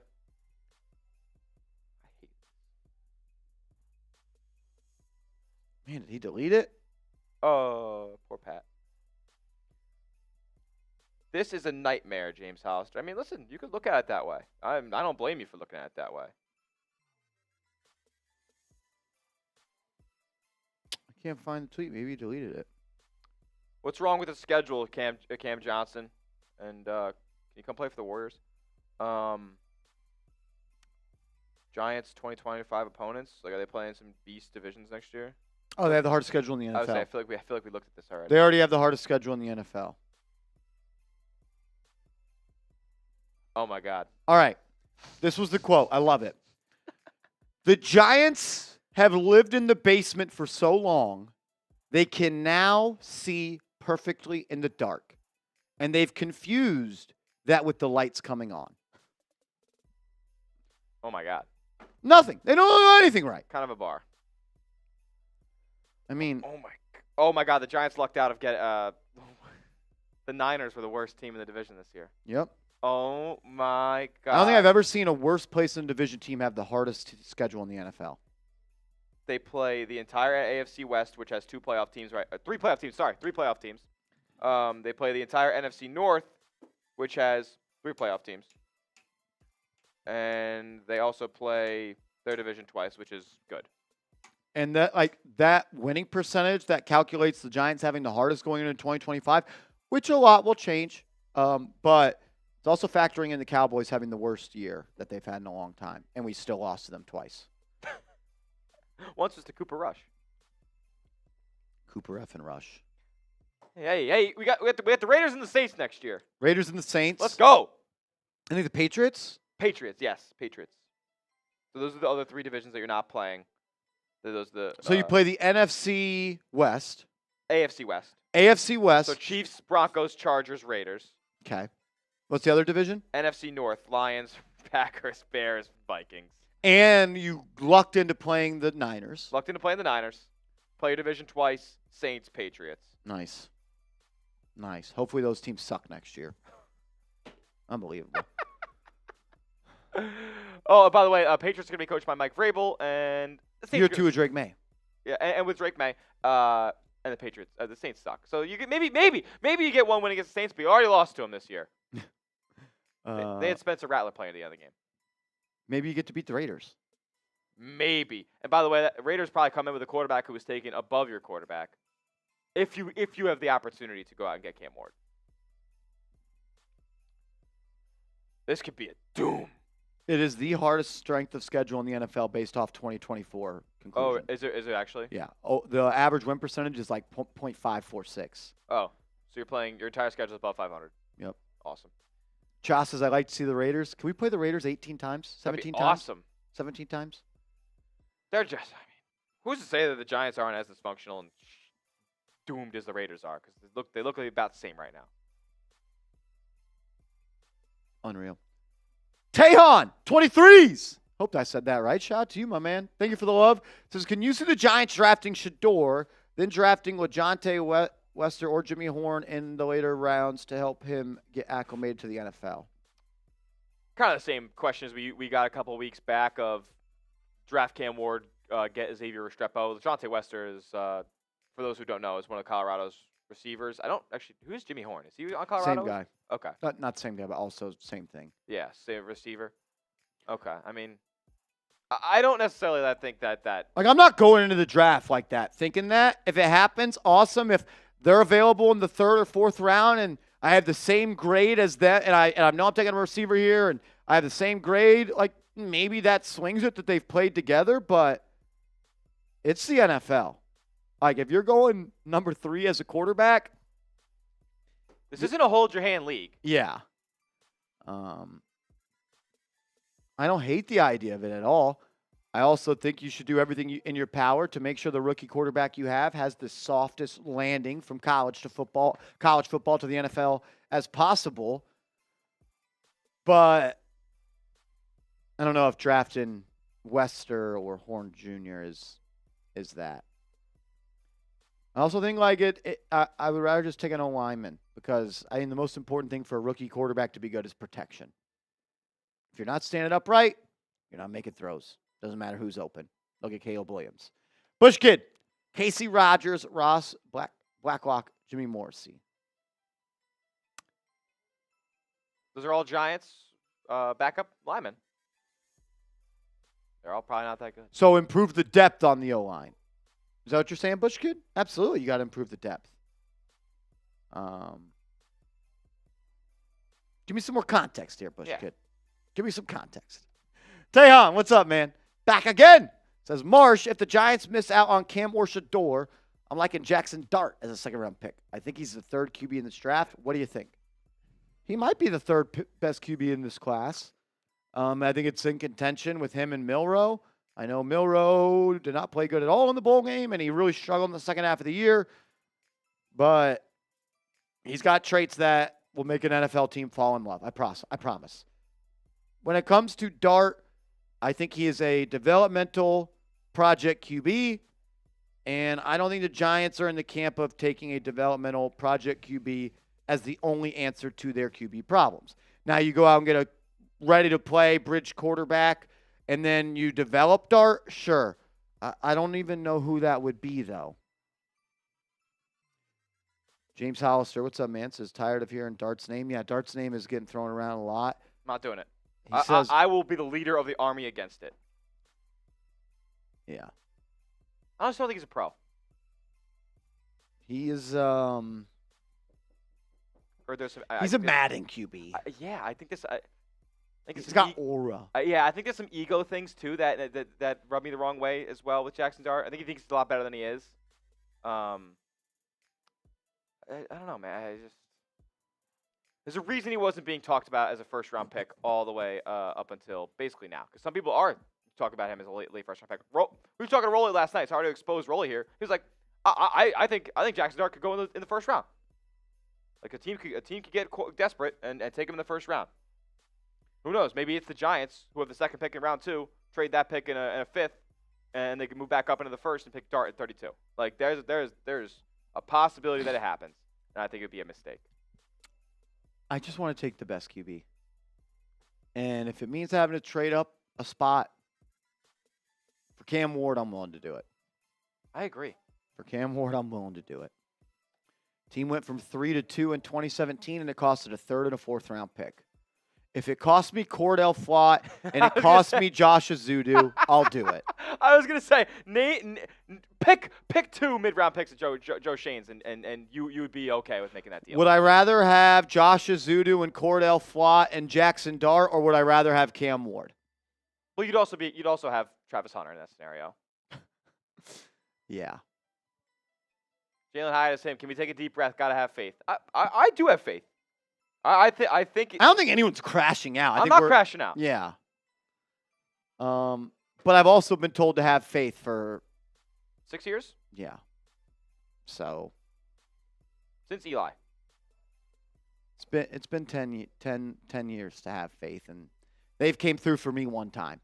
How about the Giants start believing in themselves and start acting as a real franchise? I don't know. Also, can we stop listening to Diana Rossini? I tweeted at her in a very mean way. Not even really mean. I kind of just said, you're never right about the Giants, and I deleted it. She's never right. Remember, when the Giants were going to bench Daniel Jones, I told you guys they were going to bench him. Then she comes out with a report saying they're not going to bench him. You know what they did 2 days later? They benched him and then cut him. She says on Saturday the Giants are firing Brian Daboll. The Giants did not fire Brian Daboll. But then she comes back and says, we knew that the Giants were interviewing other coaches. Just be careful who you listen to about the Giants. She's never right. J-Liv, what's up, man? You might have touched on this. Did Vrabel to Pats influence Merritt's decision to run it back? I think it did. Multiple people have reported that the Giants did some background work on other head coaches that were available. I think if Vrabel told the Giants, I love Kim Jones, CTM. I love Kim Jones. I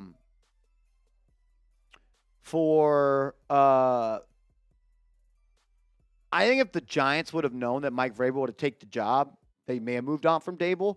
Or if there was another head coach that they liked more than Daboll, they would have fired him and took him. But, nah. Yes. I'll just answer like that, yes. And I do agree that not only, but he was a clear better candidate than Dabes. Does Kim Jones still cover the league?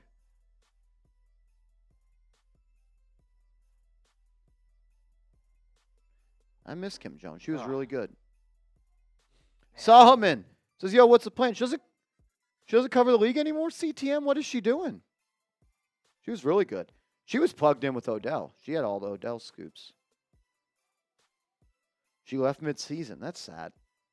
That is sad. All right, do y'all want to see me freak out about talking about John Mara and the idiot things he had to say today after he made a dumb decision today and other dumb stuff? You do that. Vinny Pip is a can't-miss pick. If Vinny Pip was a pro prospect, what position would he play? And what college did he go to? Vinny Pip is a Big Ten guy. Big Ten? Yeah. Vinny Pip plays at Rutgers. Solomon says, yo, Marsh, what's the plan? What's the plan, homie? Are you asking for the Giants? They're running it back with Joe and Dabes. Dabes. And it's playoffs or bust, according to Mike Garafolo. Leader on our poll for the confidence level, and Joe Schoen and Did Brian people Daboll. know that 1 is the worst? Yeah, I hope you guys know that 1 is the worst. We do not want number 1 in this scenario. 9 to 10 is the least. How many votes? 7% of 9. So almost 7. 1,000. So 6 votes. 6 votes, yes. 6 people are fully confident in that trio. And then 12 are 7 to 8. So we got 18 people out of 1,000 people that have more than a 70% confidence level in that trio. 15%, 7 to 8, so 22% are above a 6. So 1/5 of 20 people. 200 people. Yes, 200 people. Yeah. That's not good. And we've had 3,500 people in here today. CTM says an hour ago, Jordan Renan said the Giants plan to bring DeVito back. Yeah, I think that's going to happen as well. He has another year on his rookie UDFA contract. What else are you going to do with him? Yeah. Rob Simpy. What's up, Simp? Got to keep that spark in the locker room, you know. Kong Don, King Kong Don, what up? I don't know if I said what up to you. Kind of had to just get some things off my chest earlier. I didn't get to look at the chat all that much. Bronx Boy says he's dirty cheap. What do you mean dirty cheap? Minus the Y. Yeah, we know what you mean. Oh. JT says, what about hiring Rob Saleh as DC? Would love to. Is Rob Saleh coming to the Giants knowing that they're a year away from clearing house and being fired? I don't think he wants to go to another ticking time bomb like he was at this year. Saints have requested permission to interview Mike Kafka. I don't know if it's for the OC or head coach spot, though. I would assume head coach because they're keeping what's his name, right? Who's the OC? Who's the Niners last year? Oh, somebody's son. Kubiak. Yeah. Clint Kubiak. I believe they said they're running it back with him. Woody requesting head coach interviews without a GM. Jets are worse than us. For a long time, the Giants didn't even concern themselves with the Jets. Giants fans just didn't even acknowledge the Jets' existence. They were that bad, and there was that much of a discrepancy between the two franchises. They are one and the same now. it is embarrassing that we have to compare ourselves to the Jets. Joy Taylor worked today. Stop it.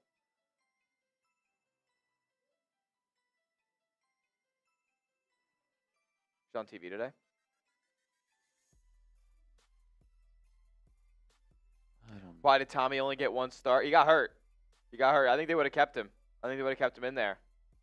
She's on the show today. Stop Wow. it. By the way, did you see the quote? I'm sure you did. John Mara. If I thought we were tanking, they'd both be fired. Yep.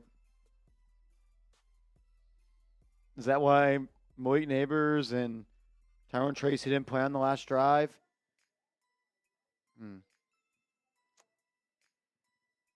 How dare I what, M.80? Did I say something wrong? About the Jets? I don't think you're a Jets guy.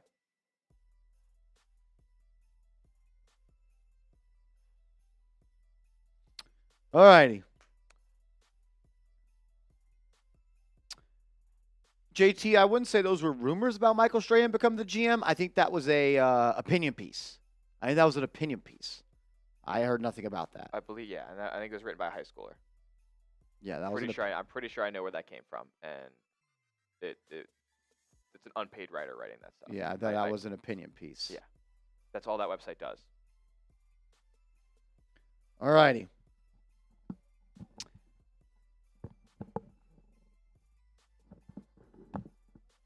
If you haven't yet, hit that thumbs up icon for us. About to react to John Mayer's press conference here, and Joe Schoen's press conference, and Brian Daboll, as they all spoke to the media.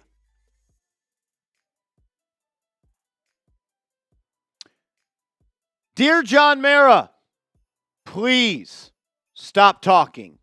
Please shut up and just do your job in the shadows. On a day where you made a decision that nobody was happy with and everybody came to terms with, you have somehow made it worse by putting your foot in your mouth. So please, just shut up. My question to you is this before we react to John Mara, Joe Schoen, and Brian Daboll's press conference is this. What is your confidence level in these three gentlemen on screen to make the Giants great again? Scale at 1 to 10, 1 being you're not confident, 10, you got the most confidence in the world.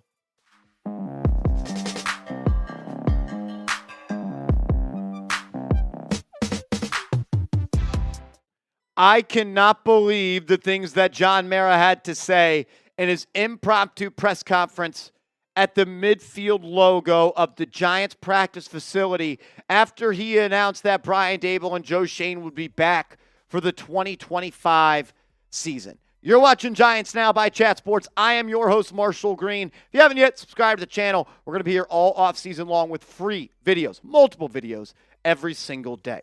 We're just going to react to John Mayer's press conference, and we'll talk about what Joe and Daboll had to say as well. Let's start with this. He was asked, what was the main reason that you brought back Daboll and Schoen for the 2025 season after there was a lot of smoke and a lot of rumors out there that you were going to fire them both? He says he likes the process of Brian Daboll and Joe Schoen. He said he likes the way that these two guys work together. He also said he has a belief that these two guys can get it right. When talking about Brian Daboll, he talked about how he was the coach of the year just 2 years ago in 2022. And that Brian Daboll has not lost that. And that Brian Daboll is still the same guy that led the Giants to the playoffs in his first year here and led them to a playoff win on the road with Daniel Jones. He also mentioned that he had thought that Joe Schoen had an outstanding draft in 2024. And I thought he had a really good draft as well. Drafting Malik Neighbors with other guys like Tyler Nubin, Theo Johnson, Tyrone Tracy. It is a good draft. He also said he loved the free agency class. And he also said he loves the staff that Joe Schoen has put together. He also said he loves the technology that they have, that they use to have access and information to players that they have never had before. But he also made it clear that the results the Giants have had this year and last year are not close to what they want them to be. So you are admitting that the Giants did not do a good enough job this year in the results column. But there's something in your gut that tells you that these two guys are the right guys for the job. During that impromptu press conference that John Mara had, Mike Garafolo, former Giants beat reporter on NFL Network, said that, I'll read the tweet from Monty. Check him out. Has an awesome Giants podcast. Awesome dude. I've been on his show. That's the guy. Show him some love. Says the opinion of probably the most tied-in reporter of the Giants out there, Mike Garafolo, that Joe Schoen and Brian Daboll are back essentially under a playoff or bust scenario. So you're telling me that John Mara is bringing these guys back on a playoff or bust scenario? But you also just said you kept them not because of the record, but because you have a strong belief in them. So if you have a strong belief in them in January 2025, after results they did in 2024, how on earth are you going to enter the next season with belief in them, but ultimately kill them from their jobs if they don't meet the playoffs? It makes no sense. And I thought, you know what? Maybe Mike Garafolo is stretching the truth a little bit, even though I always believe what he says about the Giants because he is tapped in. But then I went back and I watched the John Mara press conference again. Then I started to read the transcript. And a question was asked. John Mara, how long will it take to improve the product? And John Mara said it better not take too long because I've just about run out of patience, which tells me Mike Garafolo is right. Maybe it's not playoffs or bust. I think the Giants are going to have to be close to 500 to keep those guys. And I thought, you know what? Maybe John Mara misspoke there. Then he was asked again, do these guys come back on a hot seat? And Mara said, you guys are going to have them number one on the hot seat going forward. So no matter how I answer that question, then the reporter butted in and said, in your mind, are they on the hot seat? And he said, we're going to have to see. I'm going to have to be in a better mood this time next year than I am right now. Oh, Johnny. Oh, Johnny Mara. So, yeah, the Giants are going to have to deliver results in the win column to keep their job, which is the only thing that I ask them not to do. Do not enter the 2025 season with winning expectations for Brian Daboll and Joe Schoen. Do not enter the 2025 season after you are going to draft a rookie quarterback with win or bust expectations. And that is exactly what the Giants are going to do. Same old John Mara. Old dogs don't learn new tricks. This is why bad organizations stay bad.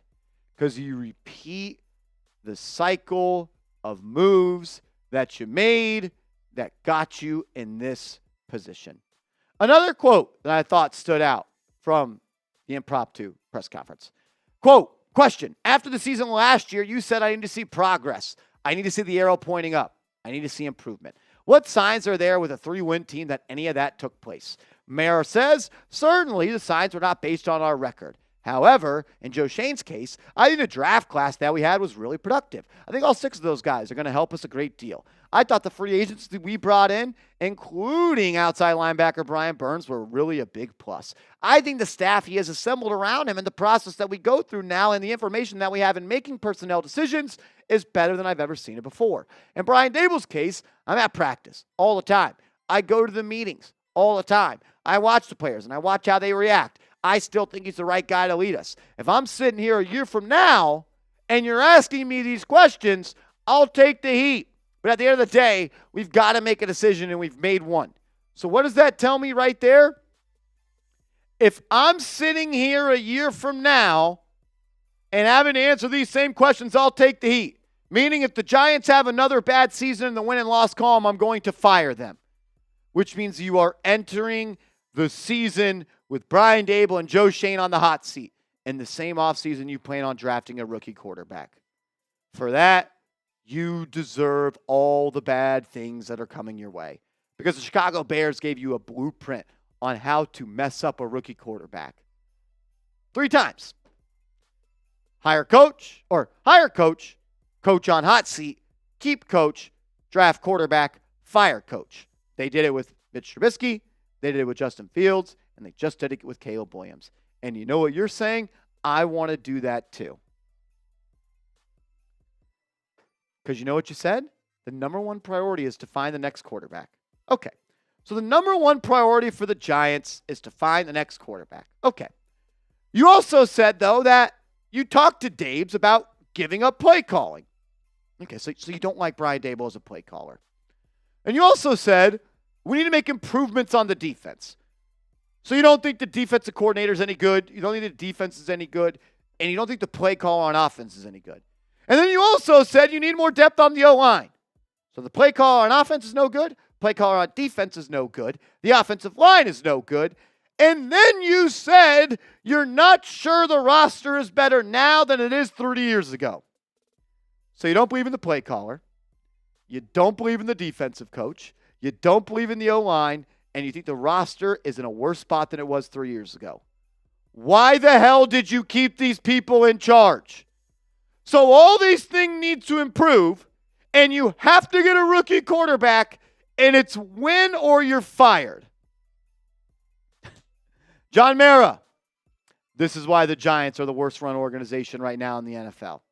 This is why bad organizations stay bad, because it starts from the top down. You are doing exactly what the Chicago Bears showed you not to do. Thing is, they got to draft a once-in-a-generational quarterback talent in Caleb Williams. Guy that's not available in the draft class that might be able to get them out of the purgatory that they're in because of the dumb decisions they make after the dumb decisions that they make. So you got to win games. You got to get a quarterback, got to improve the O-line, got to get a new D coordinator. Maybe you, the head coach, who I hired to call the plays, needs to change the call the plays. And if you don't do any of that, yeah, you're going to get fired.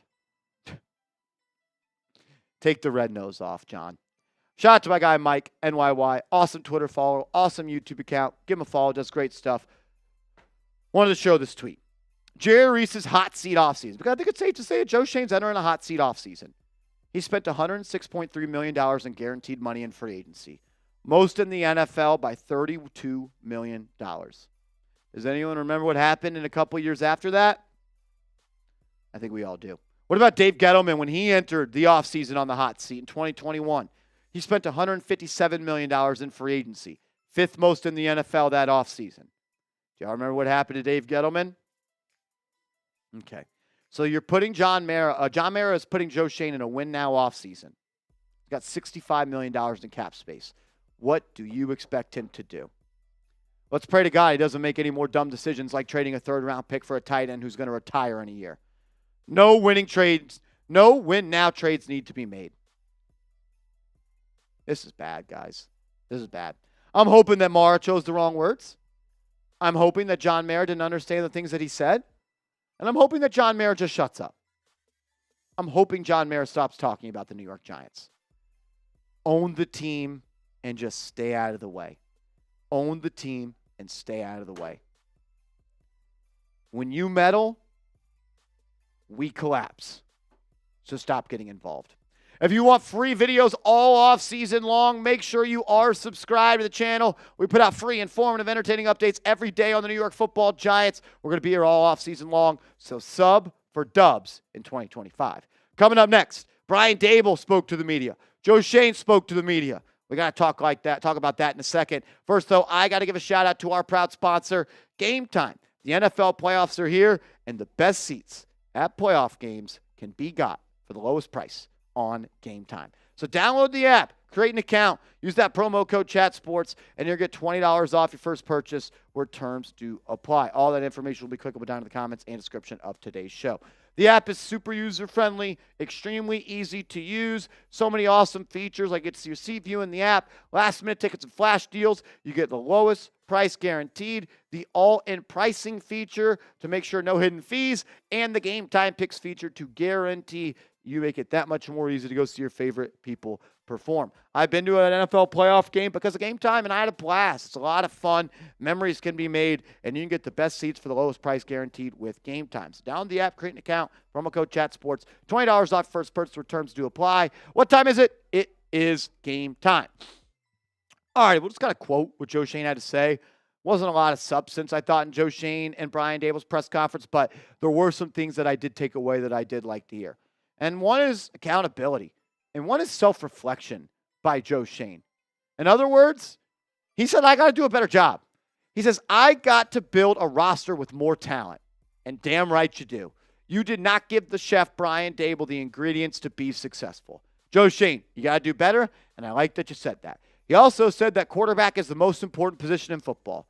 So with Joe Schoen saying that, and with John Mara saying the number one priority is to get a quarterback, I think it's pretty clear the Giants are going to get a quarterback in the NFL draft. I also thought it was very important right after Joe Schoen said that quarterback is the most important position in football. He said he would not change how he handled the quarterback position this past offseason, which led him to a QB room of Daniel Jones, Drew Lock, Tommy DeVito, and Tim Boyle, and 3 wins.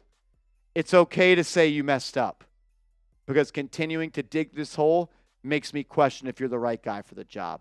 I also love that Joe Schoen pretty much pushed back on John Mara's win now statement. I'm not going to do a Hail Mary. That sounds sweet on January 6th at the podium when you're speaking to the media. How are you going to act on March 1st, March 10th, March 17th, March 21st when free agency's here? I'll believe it when I see it. I also like that he is kind of the belief that what we've done the last 2 years in turning over the roster, cleaning up the cap sheet, gets the Giants to this point to be successful. And now they can start the actual they can get out of the cleaning up the mess to join the talent acquisition part of being a general manager. So we're not digging out of a cap hole or a lack of draft capital anymore. All right. Let's see you add some talent then. He also says that he has not told the Shedeur Sanders camp that Shedeur is the guy. There was a lot of thought that Shedeur had already been told by the Giants that if they're picking number 1, the Giants are going to pick him. Joe Schoen says that is not the truth. He also made it seem like kind of what we just said about not digging out of a hole cap-wise or lack of draft capital, that now is the time.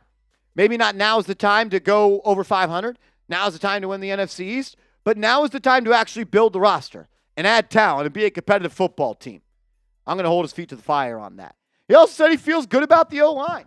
Doesn't like that Andrew Thomas got hurt. And he doesn't like that they had to go through 10 different combinations on the offensive line this year.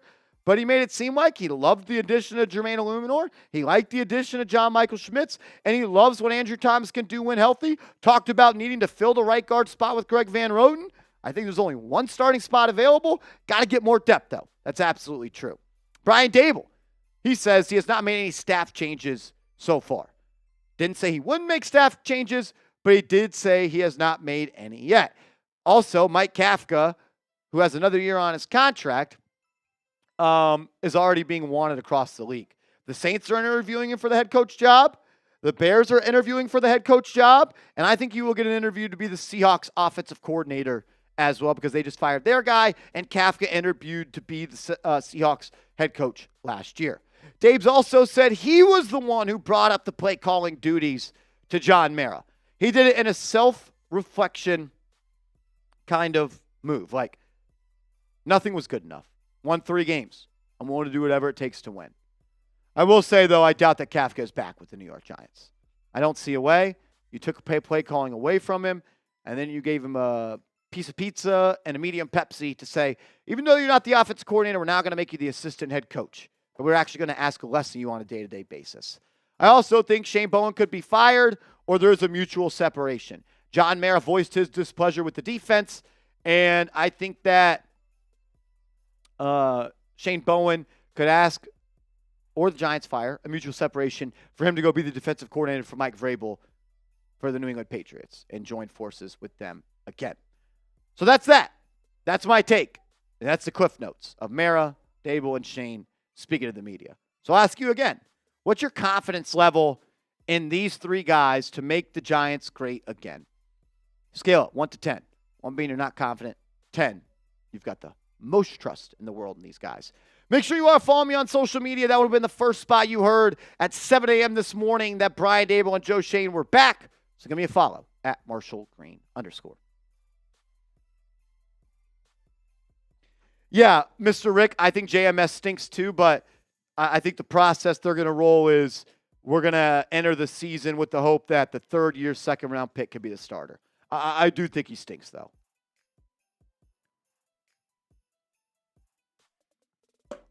Smitty, that was the first time you've kind of heard the Cliff Notes. Thoughts on what Mara had to say? It just seems like a lot of flip-flopping. Even Joe Schoen kind of seemed like he was flip-flopping a little bit there in his, like, I'm not going to do a Hail Mary, but the time is now to win. That doesn't seem to correlate much with me. True. What about, like, results are not close to where we want them to be, but he had an outstanding draft for agency and staff. Okay, so why'd you lose 3 less games? Yeah. So Or why'd you win 3 less games if you had an outstanding free agency and an outstanding draft? that doesn't make sense. Like, the decision to keep them is not based off of record, but we're going to base their decision to keep them next year off of record with a rookie QB. and like these guys can never say the same things, right? Like, I talked to Daves about giving up play calling. I brought it up to John Mara about giving it up. Like, can you guys get in a room and like huddle up and plan it out before we go talk to the media and give them all the fodder in the world to run with the next couple months? That's what we do on this channel. We react to what these guys who are making decisions for this organization say. And they're not saying the same things right now. Daniel, I'm not eating the shit sandwich they're cooking. It's Yeah, 5:30. Time flew. Yeah. We got to be live again in a half hour. All righty. Lou. I didn't know it was already 5:30. Time flies when you're having fun. Yeah, man. I have been having fun. It did not feel like we were live for 2 hours. It's fun talking about the Giants, man. What's up, Lou? Lou. What's up, my man? $10 super chat says, my take, Hunter at 3. Don't reach on a QB, though we desperately need one. Take QB in second round and take a Kirk Warren for Eli QB. I don't know what that last sentence means, Lou. It's about Warner? Take a Kurt Warner for He's Eli. thinking a Kirk Warner for Eli kind of thing. So sign Kirk Cousins to be the Bridge. Kurt Warner that Eli had. Yes. Kurt Warner was awful with the Giants, by the way.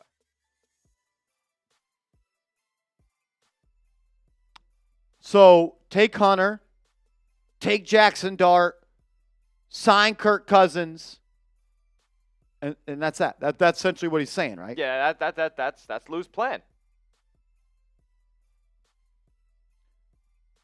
I'm not in on the Kirk Cousins thing.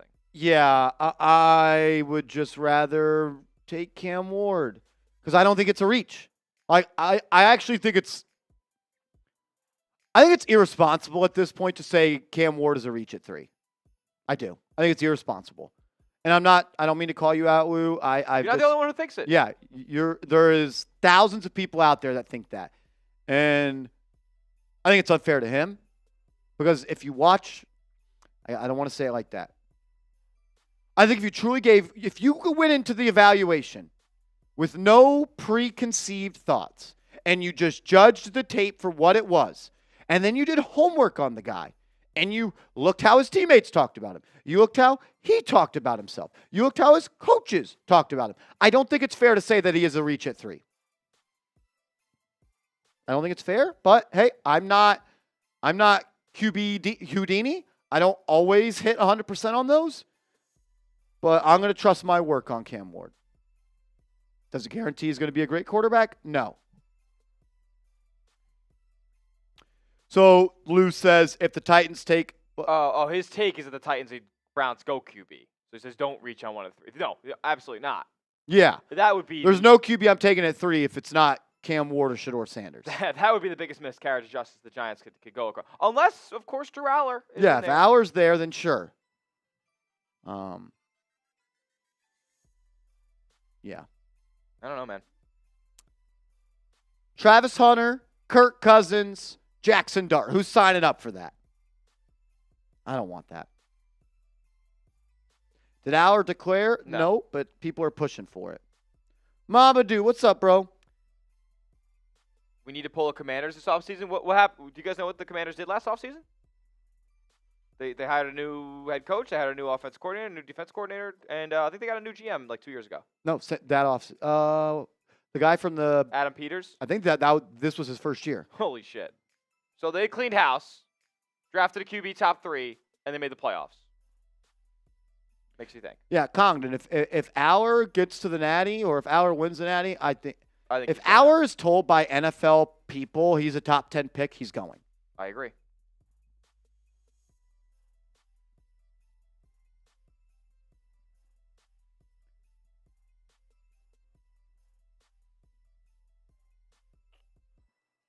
Are we on DC number 2 or 3? 2. Okay, Wink was first. Wink was first. Bowen was 2, and sounds like there could be another one.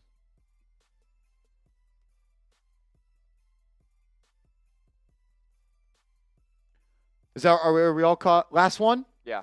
Tayon, thank you for the support today, brother. Hey, Marsh, the beat between Daboll and Wink seemed to put a stink on him. How do we get a quality coaching staff in here to work with him? If you know how, let me know, and then I'll write a letter to the Giants because I don't know how. How do you sell a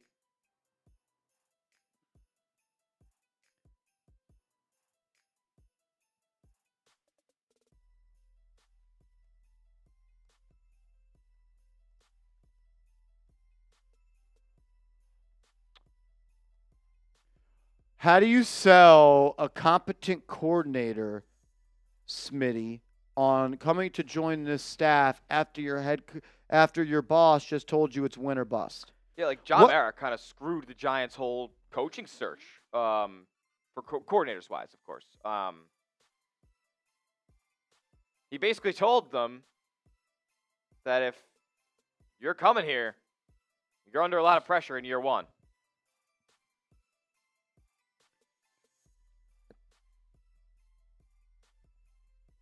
Like it's just not an attractive job. I don't care who the personnel is. Like, is Robert Saleh coming to the Giants knowing that if the Giants are bad next year, they're going to fire Joe Schoen and fire Brian Daboll, and meaning he's out of a job? I don't think so. No. Also, keep in mind, you have to make this hire before any offseason moves are made. So before you draft, before you sign free agents, like. So you have to bank that somebody is willing to come. Somebody competent, by the way. We were looking for a good hire, obviously. Is willing to come into this organization as it currently stands today. A name I have heard, and a name that I think makes some sense here due to the ties that they have to this organization, is Lou Anarumo, the defensive coordinator for the Bengals who just got fired. He interviewed to be the Giants head coach, was interviewed by Joe Schoen in the Brian Daboll cycle. I believe there is ties to the Giants front office also. I'd keep your eyes on him, but we don't even know if Shane Bowen has been fired yet.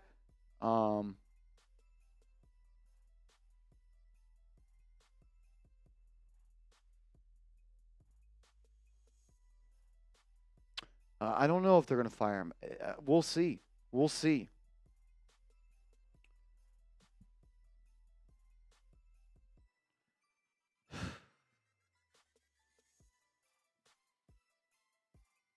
I don't know.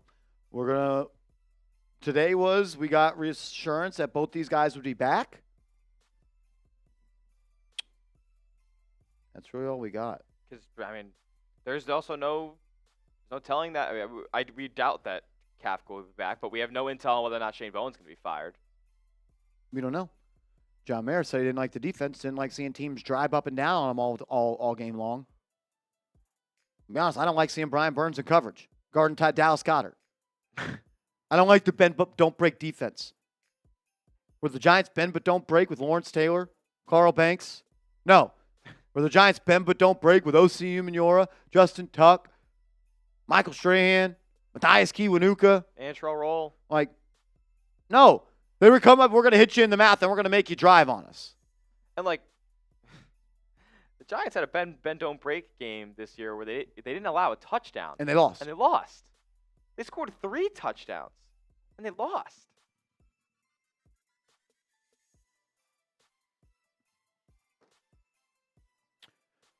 Marsh, Smitty, if Kafka signs with another team, do the Giants get anything back? Yes, third round pick. If who? Kafka, because he is a minority candidate. Really? Don't quote me. I believe he is Native American. Oh, okay. I wonder though if it has to be a elevated role though. Elevated role, which would have to mean that it would be a head coach job. Don't quote me on that. I think it has to be for an elevated move.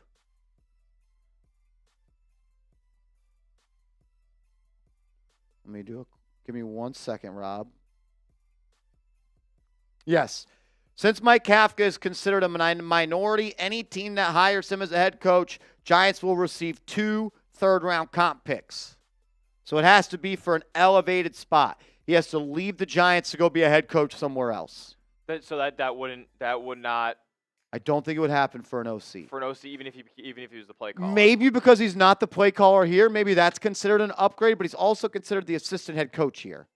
Oh, so I would not consider that an elevation. And I believe it would be spread out to it would be next year and the year after. Oh, it wouldn't even be this season. I don't think it would be this year. Oh.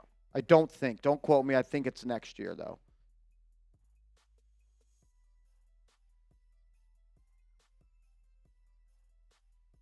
And I apologize. Both of his grandparents are Puerto Rican.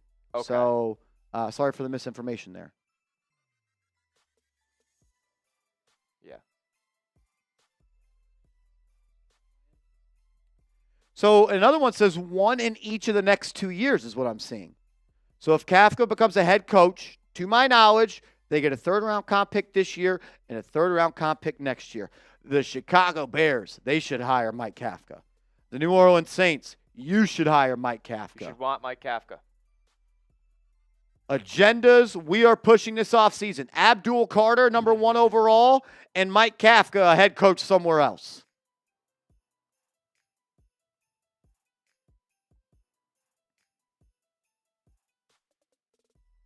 Okay. We got to be live on Knicks in 14 minutes. Yes. So we're going to sign off. That is true. We're going to sign off on today's show. J-Liv, last one.